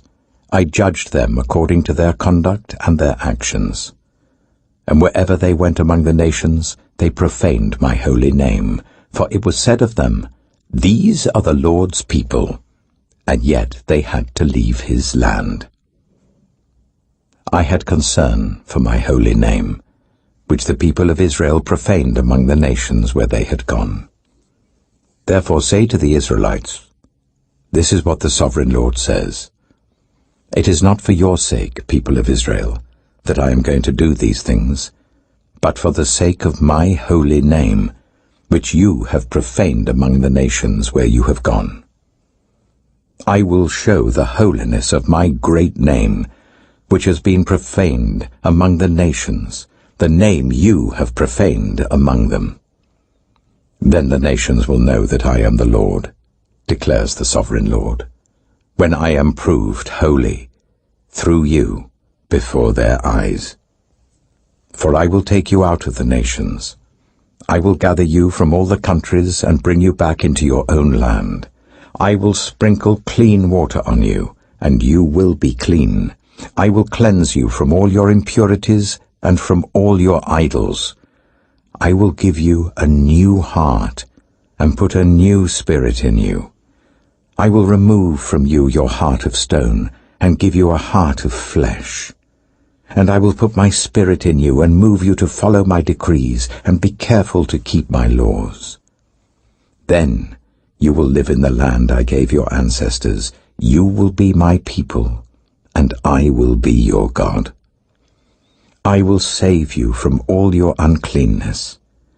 I will call for the corn and make it plentiful and will not bring famine upon you. I will increase the fruit of the trees and the crops of the field, so that you will no longer suffer disgrace among the nations because of famine. Then you will remember your evil ways and wicked deeds, and you will loathe yourselves for your sins and detestable practices. I want you to know that I am not doing this for your sake, declares the Sovereign Lord. Be ashamed and disgraced for your conduct, people of Israel. This is what the Sovereign Lord says. On the day I cleanse you from all your sins, I will resettle your towns, and the ruins will be rebuilt. The desolate land will be cultivated instead of lying desolate in the sight of all who pass through it. They will say, "This land that was laid waste has become like the Garden of Eden. The cities that were lying in ruins, desolate and destroyed, are now fortified and inhabited." Then the nations around you that remain will know that I, the Lord, have rebuilt what was destroyed and have replanted what was desolate. I, the Lord, have spoken, and I will do it. This is what the Sovereign Lord says. Once again, I will yield to Israel's plea and do this for them. I will make their people as numerous as sheep, as numerous as the flocks for offerings at Jerusalem during her appointed festivals. So will the ruined cities be filled with flocks of people. Then they will know that I am the Lord. Ezekiel chapter 37. The hand of the Lord was on me, and he brought me out by the Spirit of the Lord, and set me in the middle of a valley. It was full of bones. He led me to and fro among them, and I saw a great many bones on the floor of the valley, bones that were very dry. He asked me, "Son of man, can these bones live?" I said, "Sovereign Lord, you alone know." Then he said to me, "Prophesy to these bones and say to them, Dry bones, hear the word of the Lord. This is what the Sovereign Lord says to these bones. I will make breath enter you, and you will come to life. I will attach tendons to you, and make flesh come upon you, and cover you with skin. I will put breath in you, and you will come to life. Then you will know that I am the Lord. So I prophesied as I was commanded. And as I was prophesying, there was a noise, a rattling sound, and the bones came together, bone to bone. I looked, and tendons and flesh appeared on them, and skin covered them, but there was no breath in them. Then he said to me, Prophesy to the breath, prophesy, Son of Man, and say to it, This is what the Sovereign Lord says. Come, breath, from the four winds, and breathe into these slain, that they may live. So I prophesied as he commanded me, and breath entered them. They came to life, and stood up on their feet, a vast army. Then he said to me, Son of man, these bones are the people of Israel. They say, Our bones are dried up, and our hope is gone, we are cut off. Therefore prophesy and say to them, This is what the Sovereign Lord says.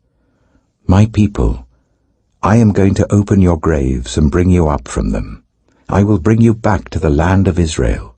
Then you, my people, will know that I am the Lord, when I open your graves and bring you up from them. I will put my spirit in you, and you will live, and I will settle you in your own land. Then you will know that I, the Lord, have spoken, and I have done it, declares the Lord. The word of the Lord came to me, Son of man, take a stick of wood and write on it, belonging to Judah and the Israelites associated with him. Then take another stick of wood and write on it, belonging to Joseph, that is, to Ephraim, and all the Israelites associated with him. Join them together into one stick, so that they will become one in your hand. When your people ask you, Won't you tell us what you mean by this? Say to them, This is what the Sovereign Lord says. I am going to take the stick of Joseph, which is in Ephraim's hand, and of the Israelite tribes associated with him, and join it to Judah's stick. I will make them into a single stick of wood, and they will become one in my hand.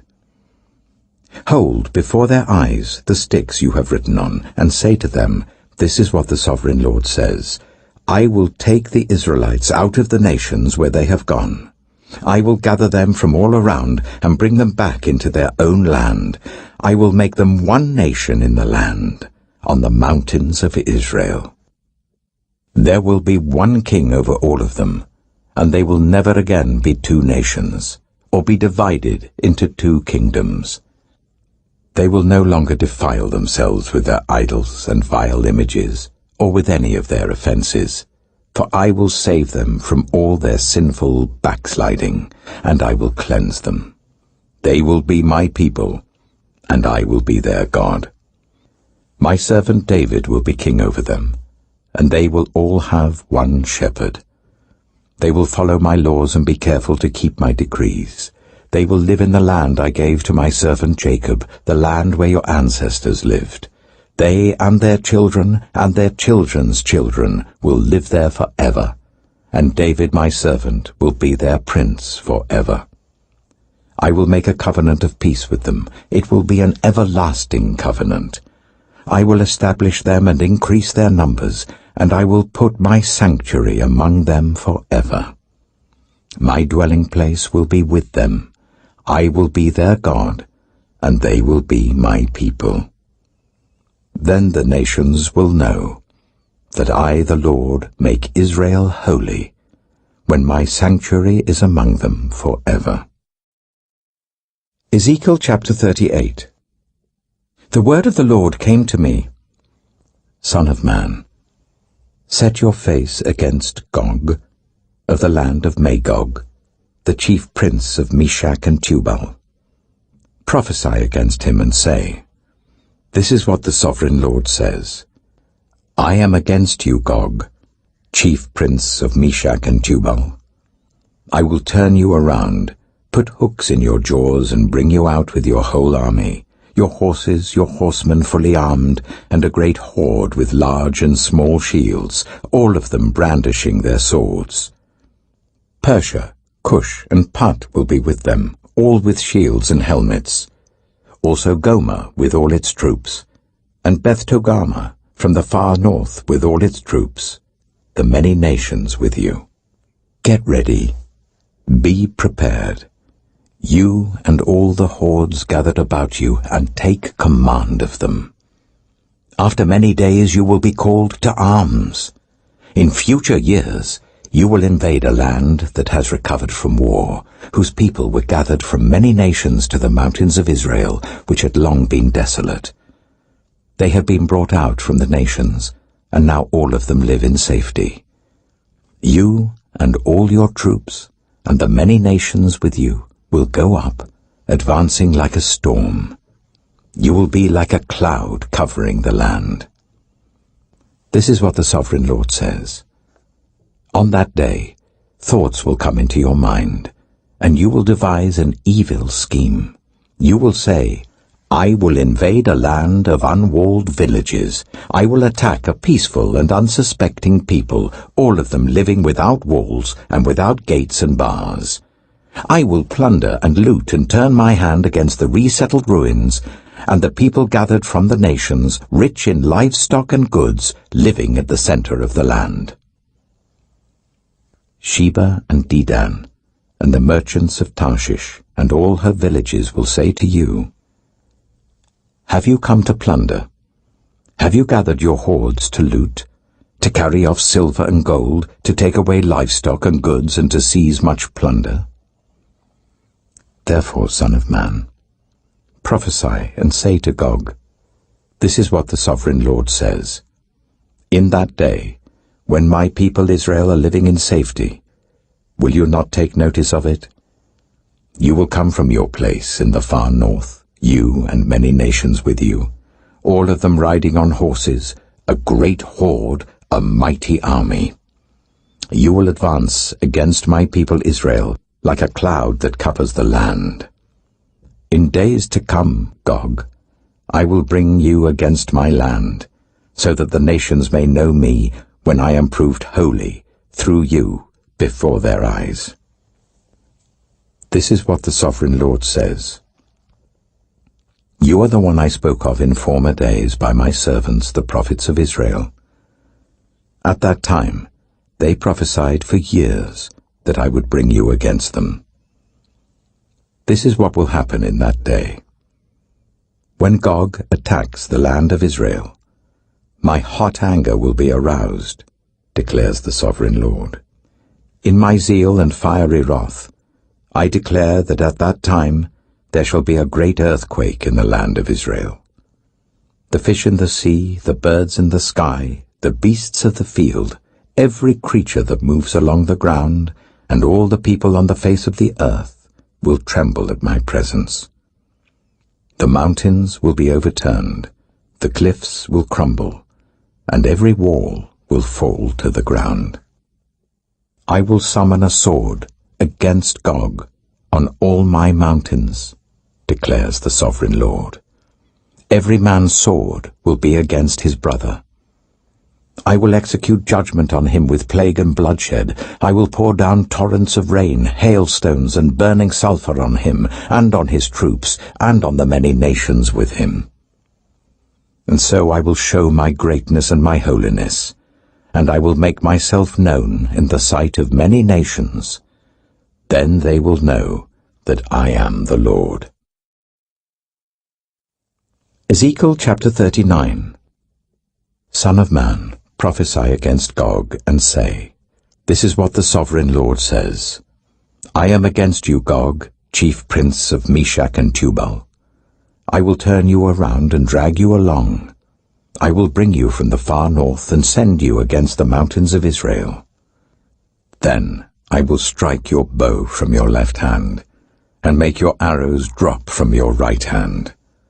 On the mountains of Israel you will fall, you and all your troops and the nations with you. I will give you as food to all kinds of carrion birds and to the wild animals. You will fall in the open field, for I have spoken, declares the Sovereign Lord. I will send fire on Magog and on those who live in safety in the coastlands, and they will know that I am the Lord. I will make known my holy name among my people Israel. I will no longer let my holy name be profaned, and the nations will know that I, the Lord, am the Holy One in Israel. It is coming. It will surely take place, declares the Sovereign Lord. This is the day I have spoken of. Then those who live in the towns of Israel will go out and use the weapons for fuel and burn them up, the small and large shields, the bows and arrows, the war clubs and spears. For 7 years they will use them for fuel. They will not need to gather wood from the fields or cut it from the forests, because they will use the weapons for fuel. And they will plunder those who plundered them, and loot those who looted them, declares the Sovereign Lord. On that day I will give Gog a burial place in Israel, in the valley of those who travel east of the sea. It will block the way of travelers, because Gog and all his hordes will be buried there. So it will be called the Valley of Hamon-Gog. For 7 months the Israelites will be burying them in order to cleanse the land. All the people of the land will bury them, and the day I display my glory will be a memorable day for them, declares the Sovereign Lord. People will be continually employed in cleansing the land. They will spread out across the land, and, along with others, they will bury any bodies that are lying on the ground. After the 7 months, they will carry out a more detailed search. As they go through the land, anyone who sees a human bone will leave a marker beside it until the gravediggers bury it in the valley of Hamon-Gog, near a town called Hamona, and so they will cleanse the land. Son of man, this is what the Sovereign Lord says. Call out to every kind of bird and all the wild animals. Assemble and come together from all around to the sacrifice I am preparing for you, the great sacrifice on the mountains of Israel. There you will eat flesh and drink blood.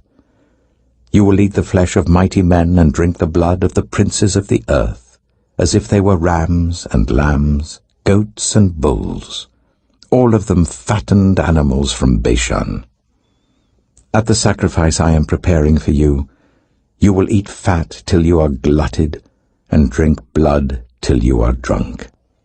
At my table you will eat your fill of horses and riders, mighty men and soldiers of every kind, declares the Sovereign Lord.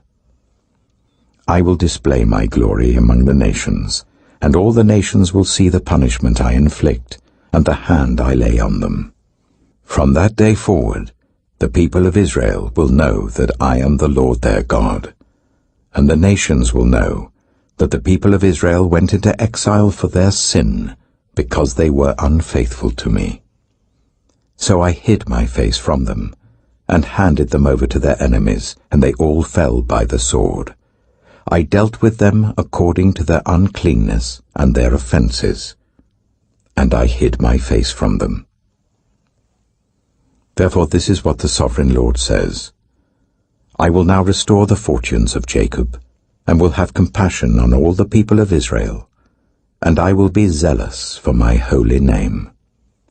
They will forget their shame and all the unfaithfulness they showed towards me, when they lived in safety in their land with no one to make them afraid.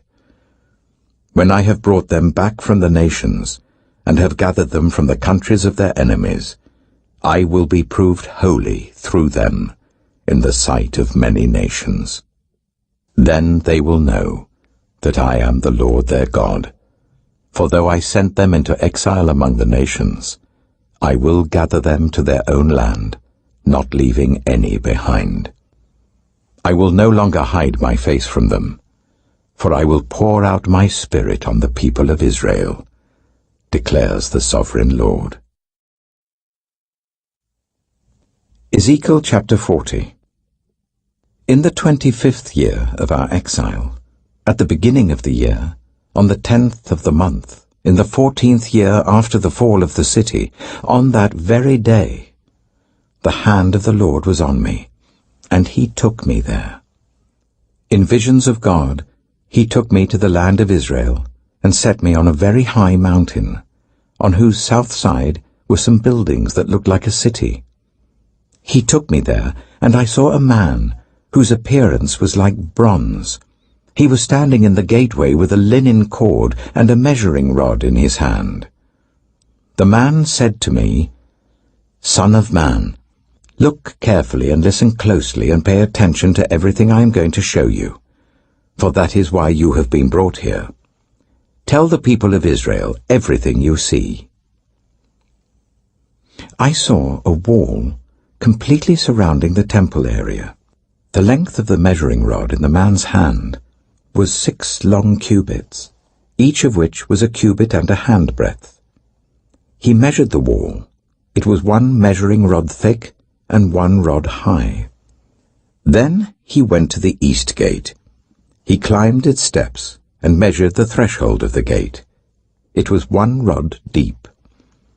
The alcoves for the guards were 1 rod long and 1 rod wide, and the projecting walls between the alcoves were 5 cubits thick, and the threshold of the gate next to the portico facing the temple was 1 rod deep. Then he measured the portico of the gateway. It was 8 cubits deep, and its jambs were 2 cubits thick. The portico of the gateway faced the temple. Inside the east gate were 3 alcoves on each side.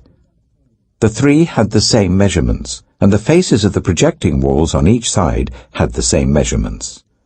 Then he measured the width of the entrance of the gateway. It was 10 cubits, and its length was 13 cubits. In front of each alcove was a wall 1 cubit high, and the alcoves were 6 cubits square. Then he measured the gateway from the top of the rear wall of one alcove to the top of the opposite one. The distance was 25 cubits from one parapet opening to the opposite one. He measured along the faces of the projecting walls all around the inside of the gateway 60 cubits.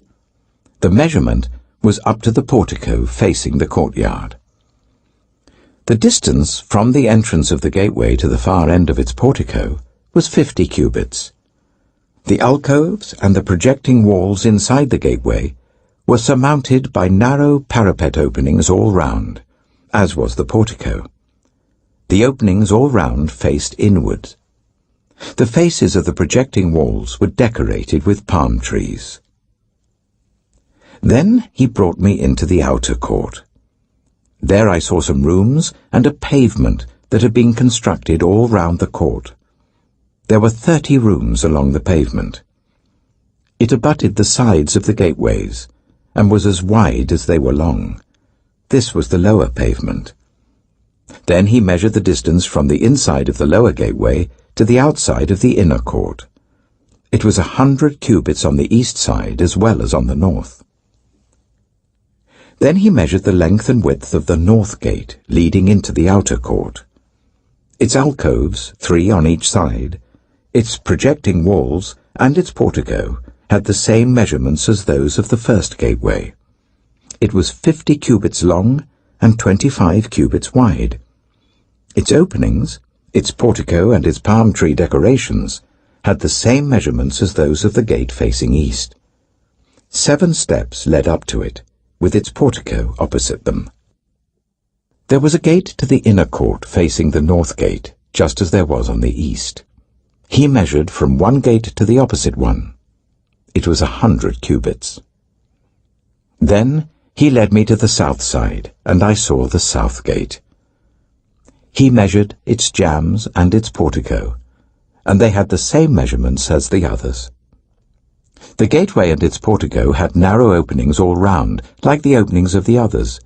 It was 50 cubits long and 25 cubits wide. 7 steps led up to it, with its portico opposite them.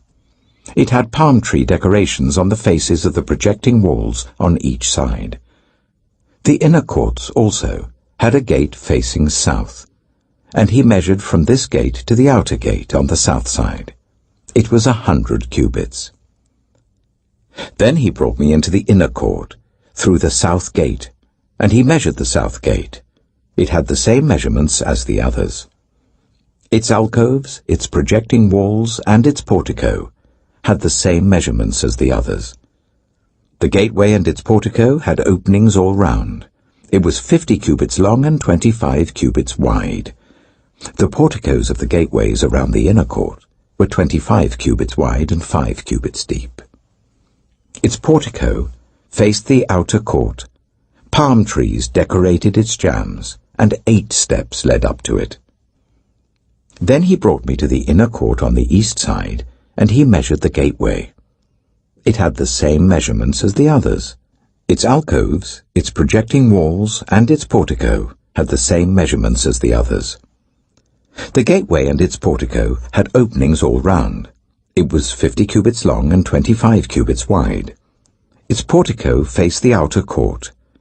Palm trees decorated the jambs on either side, and 8 steps led up to it. Then he brought me to the north gate and measured it. It had the same measurements as the others, as did its alcoves, its projecting walls, and its portico, and it had openings all round. It was 50 cubits long and 25 cubits wide. Its portico faced the outer court. Palm trees decorated the jambs on either side, and 8 steps led up to it. A room with a doorway was by the portico in each of the inner gateways, where the burnt offerings were washed. In the portico of the gateway were 2 tables on each side, on which the burnt offerings, sin offerings, and guilt offerings were slaughtered. By the outside wall of the portico of the gateway, near the steps at the entrance of the north gateway, were 2 tables, and on the other side of the steps were 2 tables. So there were 4 tables on one side of the gateway, and 4 on the other, 8 tables in all, on which the sacrifices were slaughtered.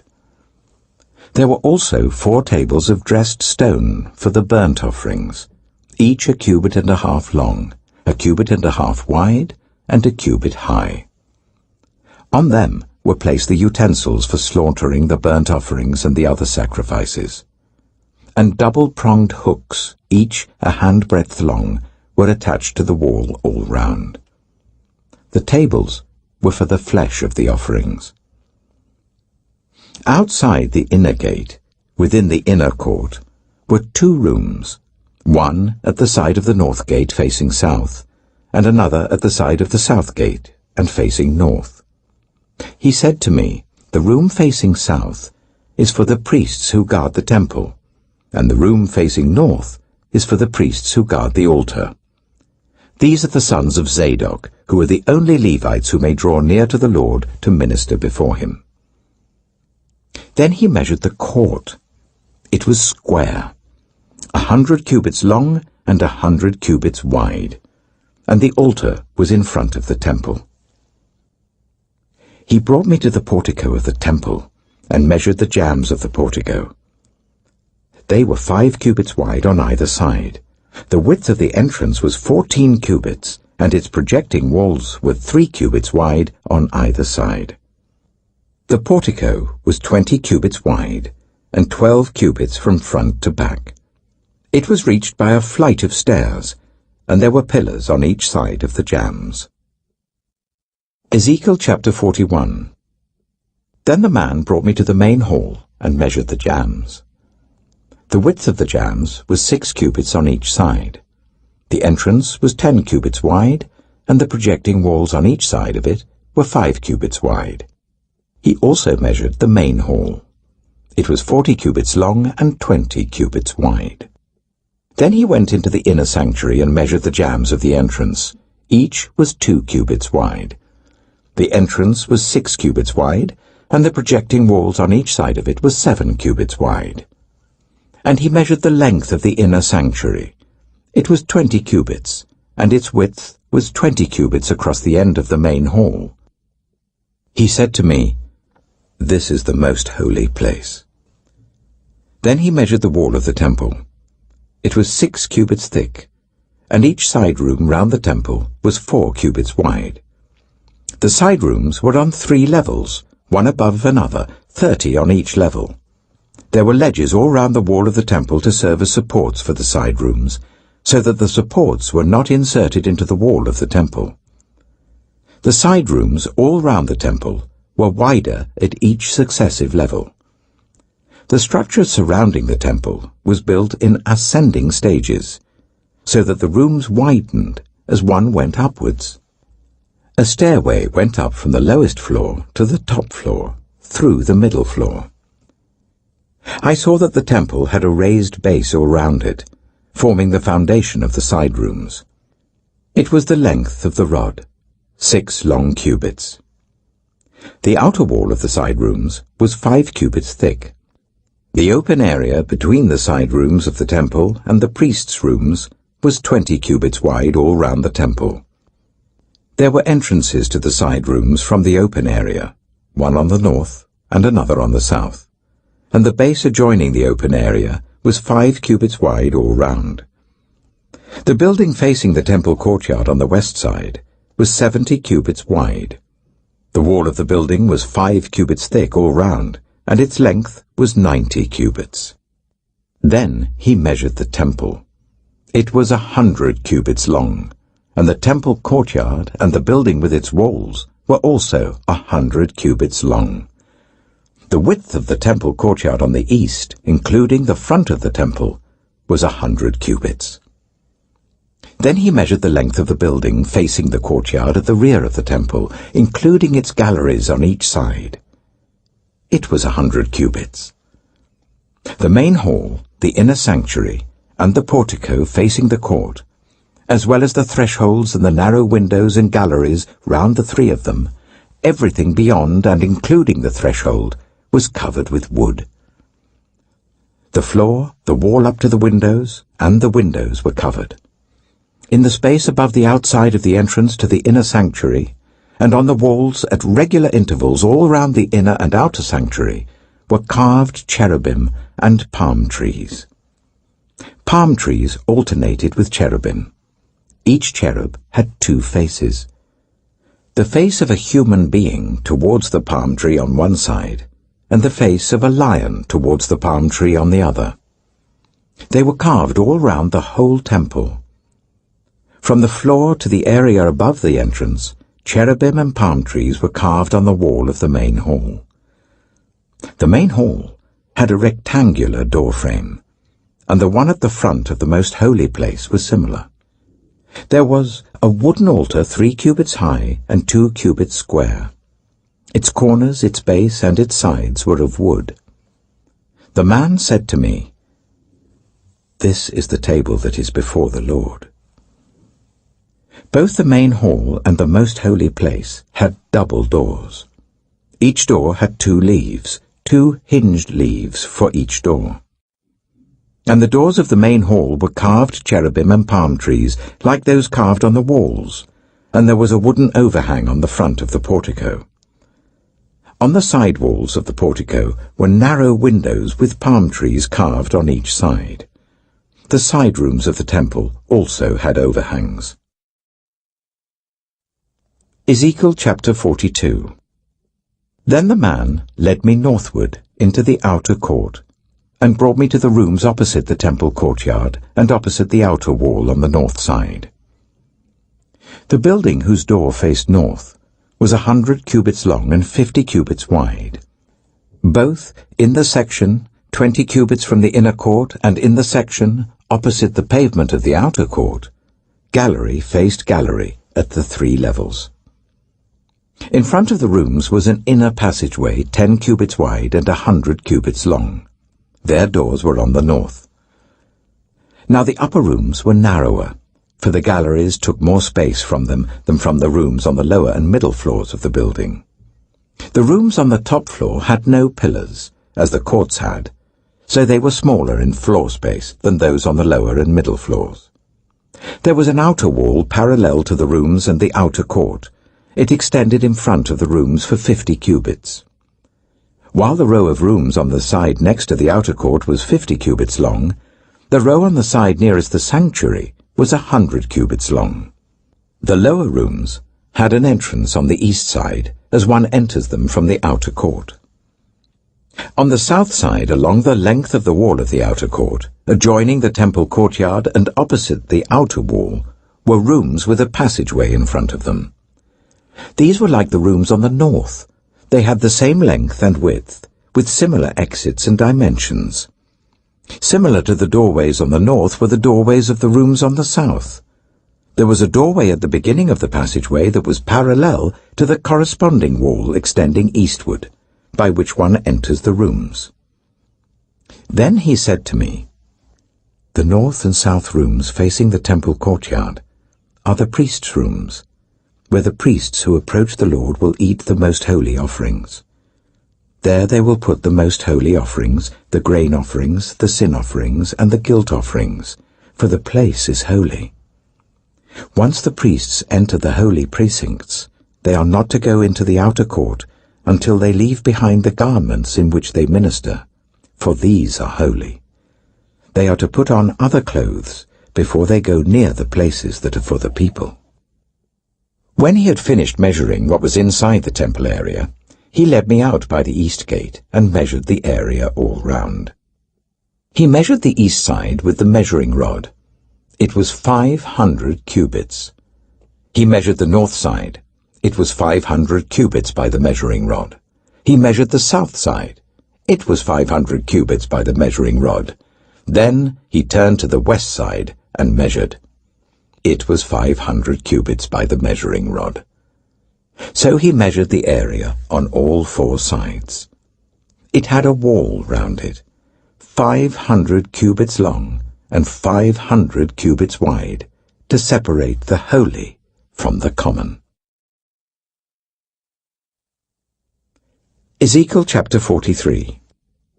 Then the man brought me to the gate facing east, and I saw the glory of the God of Israel coming from the east. His voice was like the roar of rushing waters, and the land was radiant with his glory. The vision I saw was like the vision I had seen when he came to destroy the city, and like the visions I had seen by the river Kibar, and I fell face down. The glory of the Lord entered the temple through the gate facing east. Then the Spirit lifted me up and brought me into the inner court, and the glory of the Lord filled the temple. While the man was standing beside me, I heard someone speaking to me from inside the temple. He said, "Son of man, this is the place of my throne, and the place for the soles of my feet. This is where I will live among the Israelites forever. The people of Israel will never again defile my holy name, neither they nor their kings, by their prostitution and the funeral offerings for their kings at their death. When they place their threshold next to my threshold, and their doorposts beside my doorposts, with only a wall between me and them, they defiled my holy name by their detestable practices, so I destroyed them in my anger. Now let them put away from me their prostitution and the funeral offerings for their kings, and I will live among them forever." Son of man, describe the temple to the people of Israel, that they may be ashamed of their sins. Let them consider its perfection, and if they are ashamed of all they have done, make known to them the design of the temple, its arrangement, its exits and entrances, its whole design, and all its regulations and laws. Write these down before them, so that they may be faithful to its design, and follow all its regulations. This is the law of the temple. All the surrounding area on top of the mountain will be most holy. Such is the law of the temple. These are the measurements of the altar in long cubits, that cubit being a cubit and a handbreadth. Its gutter is a cubit deep and a cubit wide, with a curb of 1 span around the edge. And this is the height of the altar. From the gutter on the ground, up to the lower ledge that goes round the altar, it is 2 cubits high, and the ledge is a cubit wide. From this lower ledge to the upper ledge that goes round the altar, it is 4 cubits high, and that ledge is also a cubit wide. Above that, the altar hearth is 4 cubits high, and 4 horns project upwards from the hearth. The altar hearth is square, 12 cubits long, and 12 cubits wide. The upper ledge is also a square, 14 cubits long and 14 cubits wide. All round the altar is a gutter of 1 cubit, with a curb of half a cubit. The steps of the altar face east. Then he said to me, Son of man, this is what the Sovereign Lord says. These will be the regulations for sacrificing burnt offerings and splashing blood against the altar when it is built. You are to give a young bull as a sin offering to the Levitical priests of the family of Zadok, who come near to minister before me, declares the Sovereign Lord. You are to take some of its blood and put it on the 4 horns of the altar, and on the 4 corners of the upper ledge and all around the rim, and so purify the altar and make atonement for it. You are to take the bull for the sin offering and burn it in the designated part of the temple area outside the sanctuary. On the 2nd day, you are to offer a male goat without defect for a sin offering, and the altar is to be purified as it was purified with the bull. When you have finished purifying it, you are to offer a young bull and a ram from the flock, both without defect. You are to offer them before the Lord, and the priests are to sprinkle salt on them and sacrifice them as a burnt offering to the Lord. For 7 days you are to provide a male goat daily for a sin offering. You are also to provide a young bull and a ram from the flock, both without defect. For 7 days they are to make atonement for the altar and cleanse it. Thus they will dedicate it. At the end of these days, from the 8th day on, the priests are to present your burnt offerings and fellowship offerings on the altar. Then I will accept you, declares the Sovereign Lord. Ezekiel chapter 44.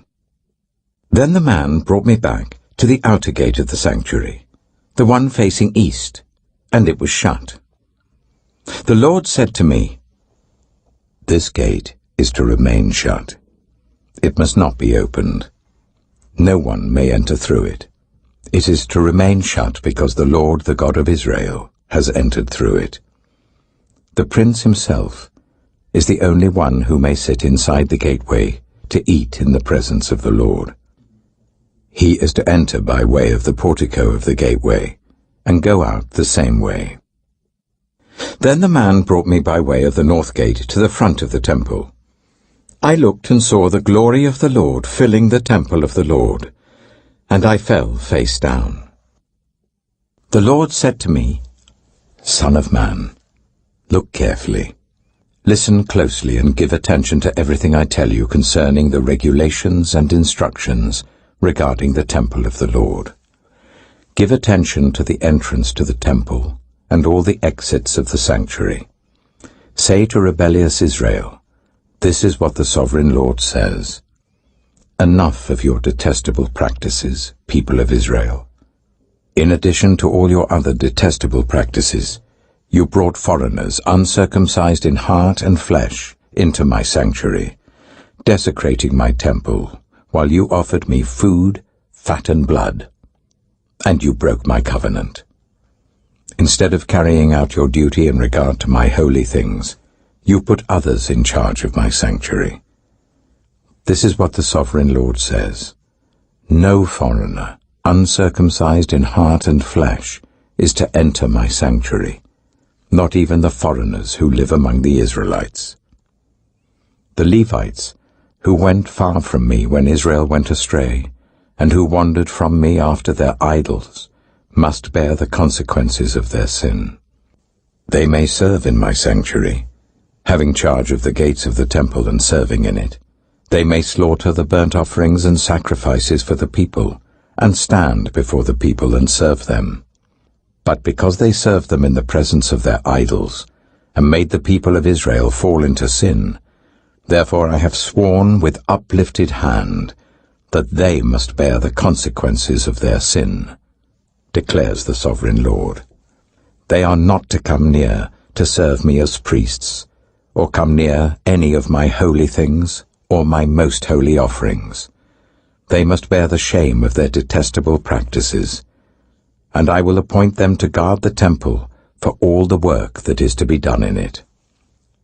But the Levitical priests, who are descendants of Zadok, and who guarded my sanctuary when the Israelites went astray from me, are to come near to minister before me.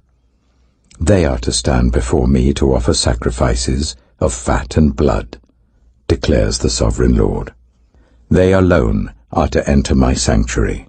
They alone are to come near my table to minister before me and serve me as guards. When they enter the gates of the inner court, they are to wear linen clothes.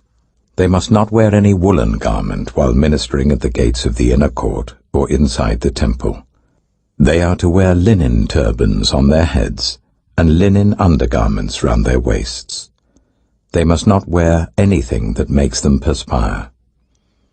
When they go out into the outer court where the people are, they are to take off the clothes they have been ministering in, and leave them in the sacred rooms, and put on other clothes, so that the people are not consecrated through contact with their garments.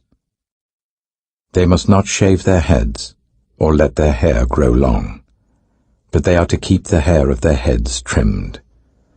No priest is to drink wine when he enters the inner court. They must not marry widows or divorced women. They may marry only virgins of Israelite descent or widows of priests. They are to teach my people the difference between the holy and the common, and show them how to distinguish between the unclean and the clean. In any dispute, the priests are to serve as judges and decide it according to my ordinances. They are to keep my laws and my decrees for all my appointed festivals, and they are to keep my Sabbaths holy. A priest must not defile himself by going near a dead person. However, if the dead person was his father or mother, son or daughter, brother or unmarried sister, then he may defile himself. After he is cleansed, he must wait 7 days. On the day he goes into the inner court of the sanctuary to minister in the sanctuary, he is to offer a sin offering for himself, declares the Sovereign Lord. I am to be the only inheritance the priests have. You are to give them no possession in Israel. I will be their possession.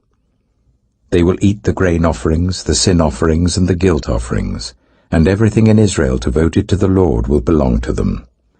The best of all the first fruits and of all your special gifts will belong to the priests.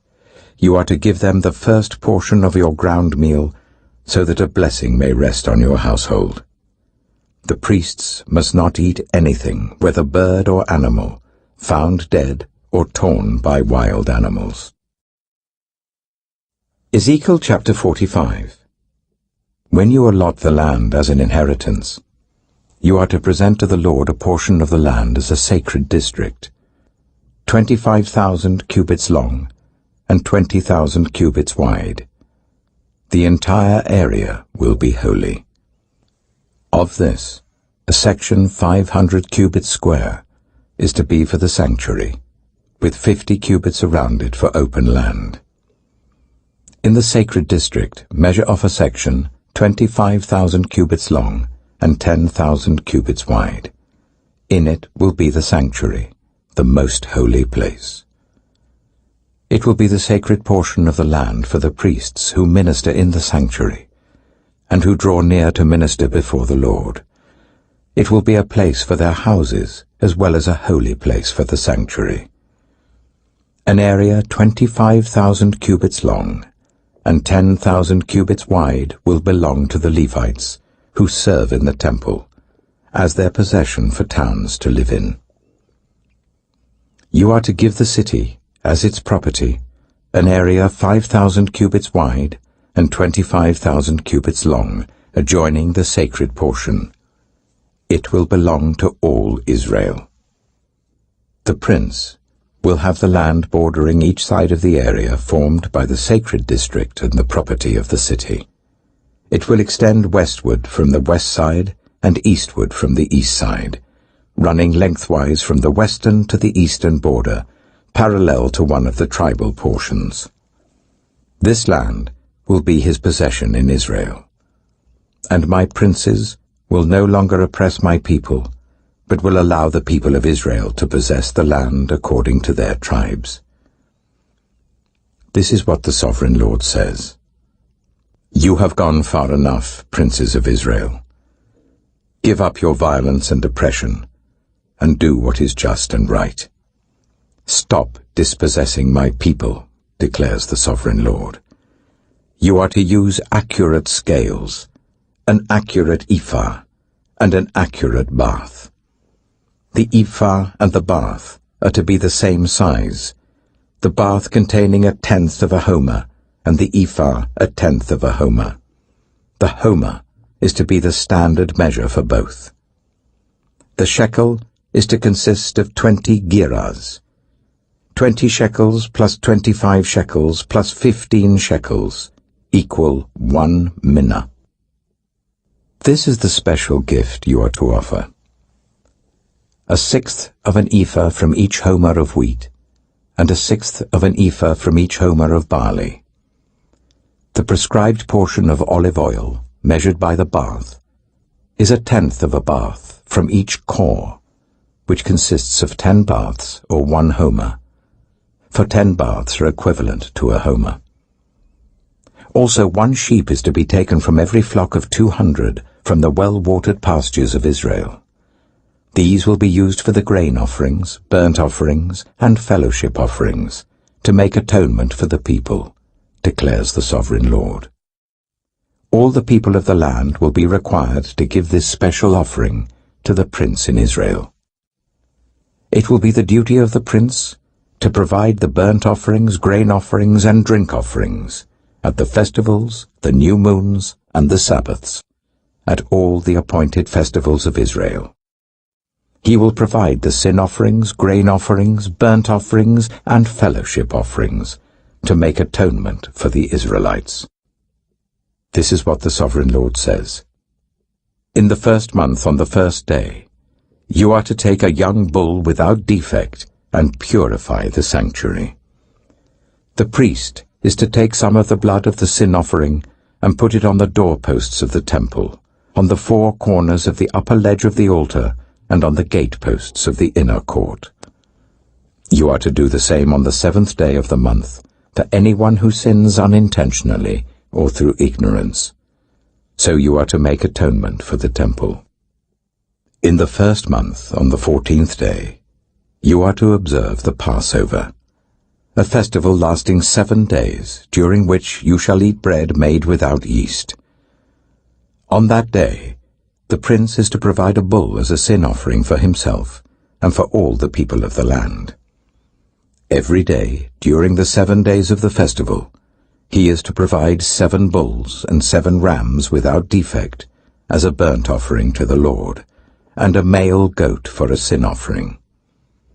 He is to provide as a grain offering an ephah for each bull and an ephah for each ram, along with a hin of olive oil for each ephah.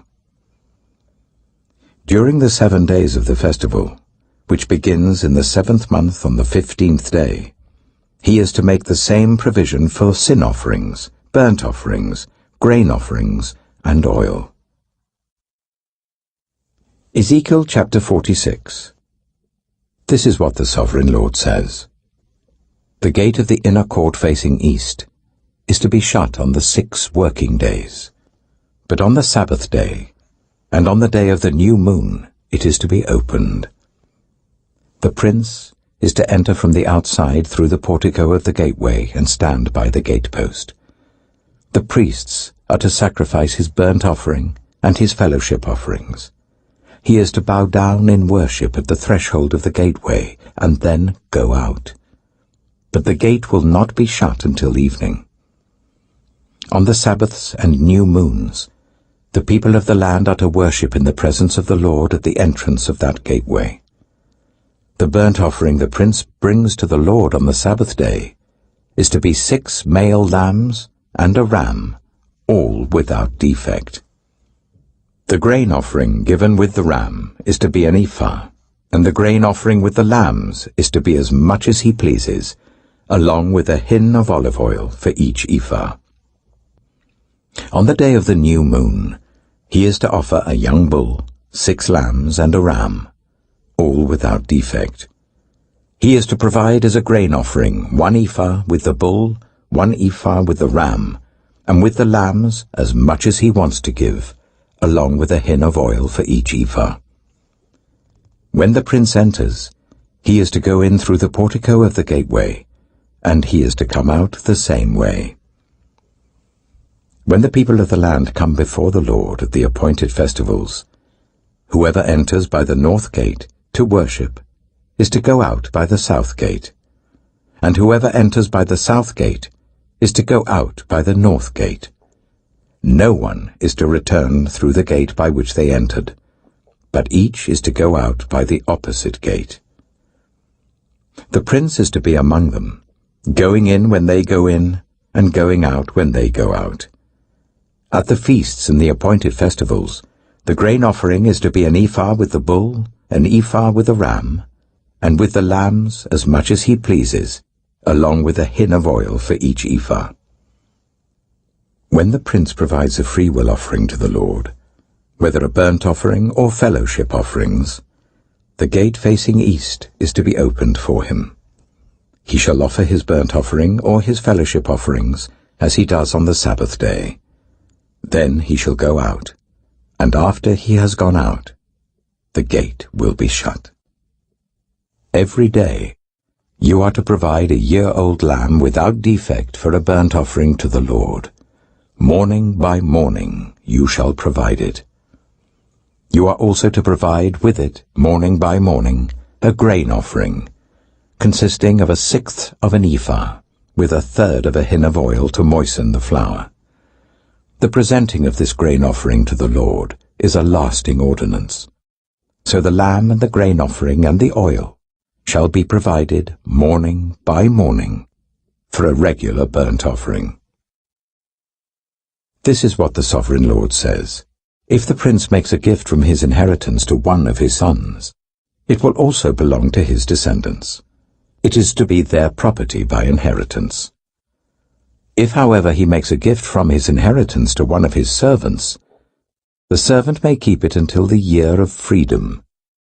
Then it will revert to the prince. His inheritance belongs to his sons only. It is theirs. The prince must not take any of the inheritance of the people, driving them off their property. He is to give his sons their inheritance out of his own property, so that not one of my people will be separated from their property. Then the man brought me through the entrance at the side of the gate to the sacred rooms facing north, which belonged to the priests, and showed me a place at the western end. He said to me, "This is the place where the priests are to cook the guilt offering, and the sin offering, and bake the grain offering, to avoid bringing them into the outer court and consecrating the people." He then brought me to the outer court and led me round to its 4 corners, and I saw in each corner another court. In the 4 corners of the outer court were enclosed courts 40 cubits long and 30 cubits wide. Each of the courts in the 4 corners was the same size. Around the inside of each of the 4 courts was a ledge of stone, with places for fire built all around under the ledge. He said to me, These are the kitchens where those who minister at the temple are to cook the sacrifices of the people. Ezekiel chapter 47. The man brought me back to the entrance to the temple, and I saw water coming out from under the threshold of the temple towards the east, for the temple faced east. The water was coming down from under the south side of the temple, south of the altar. He then brought me out through the north gate, and led me round the outside to the outer gate facing east, and the water was trickling from the south side. As the man went eastward with a measuring line in his hand, he measured off 1,000 cubits, and then led me through the water that was ankle deep.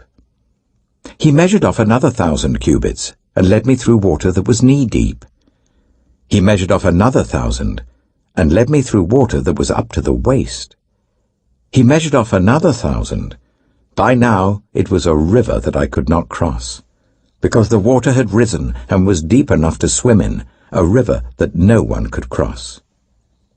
He asked me, "Son of man, do you see this?"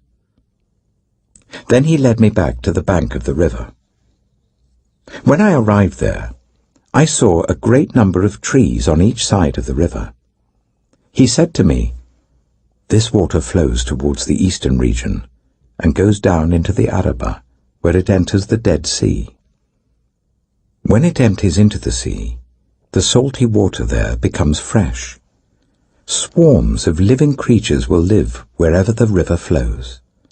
There will be large numbers of fish because this water flows there and makes the salt water fresh. So where the river flows, everything will live. Fishermen will stand along the shore. From En-Gedi to En-Eglaim, there will be places for spreading nets. The fish will be of many kinds, like the fish of the Mediterranean Sea. But the swamps and marshes will not become fresh. They will be left for salt. Fruit trees of all kinds will grow on both banks of the river. Their leaves will not wither, nor will their fruit fail. Every month they will bear fruit because the water from the sanctuary flows to them. Their fruit will serve for food, and their leaves for healing." This is what the Sovereign Lord says. "These are the boundaries of the land that you will divide among the 12 tribes of Israel as their inheritance, with 2 portions for Joseph.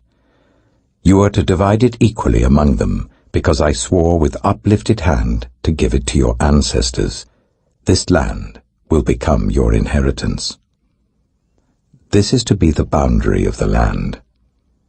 On the north side, it will run from the Mediterranean Sea by the Hethlon road, past Lebo-Hamath to Zedad, Berotha and Sibrim, which lies on the border between Damascus and Hamath, as far as Hazar Hataikon, which is on the border of Hauran. The boundary will extend from the sea to Hazar Enan, along the northern border of Damascus, with the border of Hamath to the north. This will be the northern boundary. On the east side, the boundary will run between Hauran and Damascus, along the Jordan between Gilead and the land of Israel to the Dead Sea and as far as Tamar. This will be the eastern boundary. On the south side, it will run from Tamar as far as the waters of Meribah Kadesh, then along the Wadi of Egypt to the Mediterranean Sea. This will be the southern boundary. On the west side, the Mediterranean Sea will be the boundary to a point opposite Lebo-Hamath. This will be the western boundary. You are to distribute this land among yourselves according to the tribes of Israel. You are to allot it as an inheritance for yourselves and for the foreigners residing among you and who have children. You are to consider them as native-born Israelites.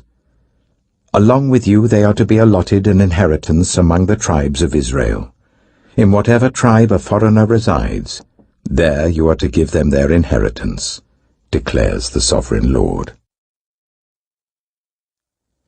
Ezekiel chapter 48. These are the tribes, listed by name, at the northern frontier. Dan will have 1 portion. It will follow the Hethlon road to Lebo-Hamath. Hazar-Enan and the northern border of Damascus next to Hamath will be part of its border from the east side to the west side. Asher will have one portion.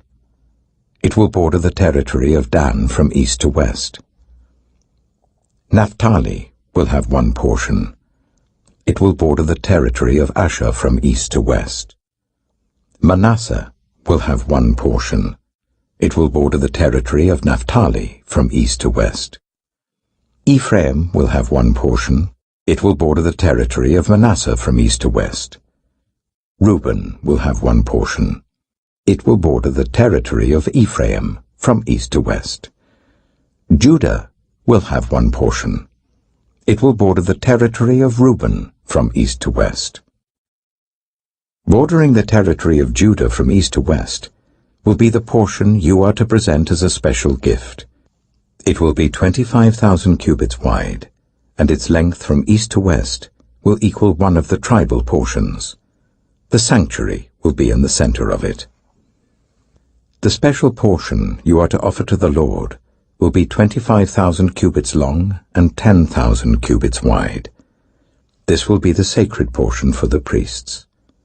It will be 25,000 cubits long on the north side, 10,000 cubits wide on the west side, 10,000 cubits wide on the east side, and 25,000 cubits long on the south side. In the center of it will be the sanctuary of the Lord. This will be for the consecrated priests, the Zadokites, who were faithful in serving me and did not go astray as the Levites did when the Israelites went astray. It will be a special gift to them from the sacred portion of the land, a most holy portion, bordering the territory of the Levites. Alongside the territory of the priests, the Levites will be allotted a portion of land, 25,000 cubits long and 10,000 cubits wide. Its total length will be 25,000 cubits, and its width 10,000 cubits. They must not sell or exchange any of it. This is the best of the land, and must not pass into other hands, because it is holy to the Lord. The remaining area, 5,000 cubits wide and 25,000 cubits long, will be for the common use of the city, for houses and for pasture land. The city will be in the center of it, and will have these measurements. The north side, 4,500 cubits. The south side, 4,500 cubits. The east side, 4,500 cubits. And the west side, 4,500 cubits. The pasture land for the city will be 250 cubits on the north, 250 cubits on the south, 250 cubits on the east, and 250 cubits on the west. What remains of the area, bordering on the sacred portion and running the length of it, will be 10,000 cubits on the east side and 10,000 cubits on the west side. Its produce will supply food for the workers of the city. The workers from the city who farm it will come from all the tribes of Israel. The entire portion will be a square, 25,000 cubits on each side. As a special gift, you will set aside the sacred portion along with the property of the city. What remains on both sides of the area formed by the sacred portion and the property of the city will belong to the prince. It will extend eastward from the 25,000 cubits of the sacred portion to the eastern border, and westward from the 25,000 cubits to the western border.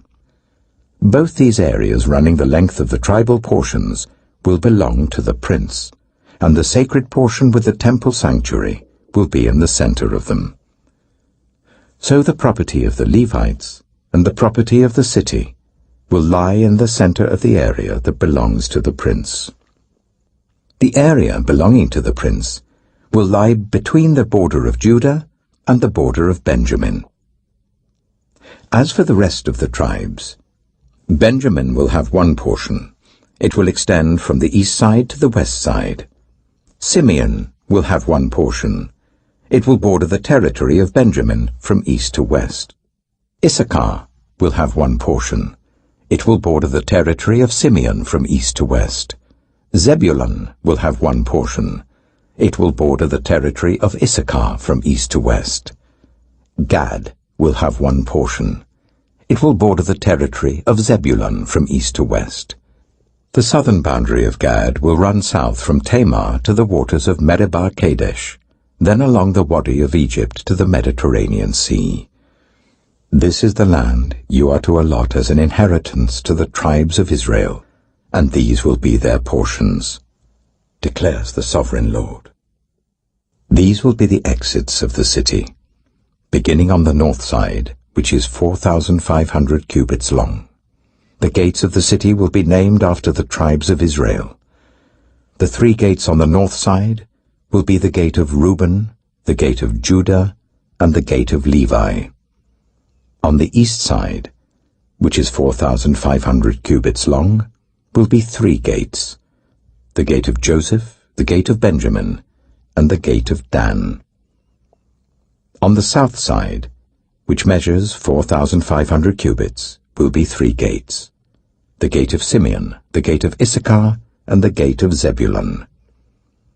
On the west side, which is 4,500 cubits long, will be 3 gates, the gate of Gad, the gate of Asher, and the gate of Naphtali. The distance all around will be 18,000 cubits. And the name of the city from that time on will be, The Lord is there.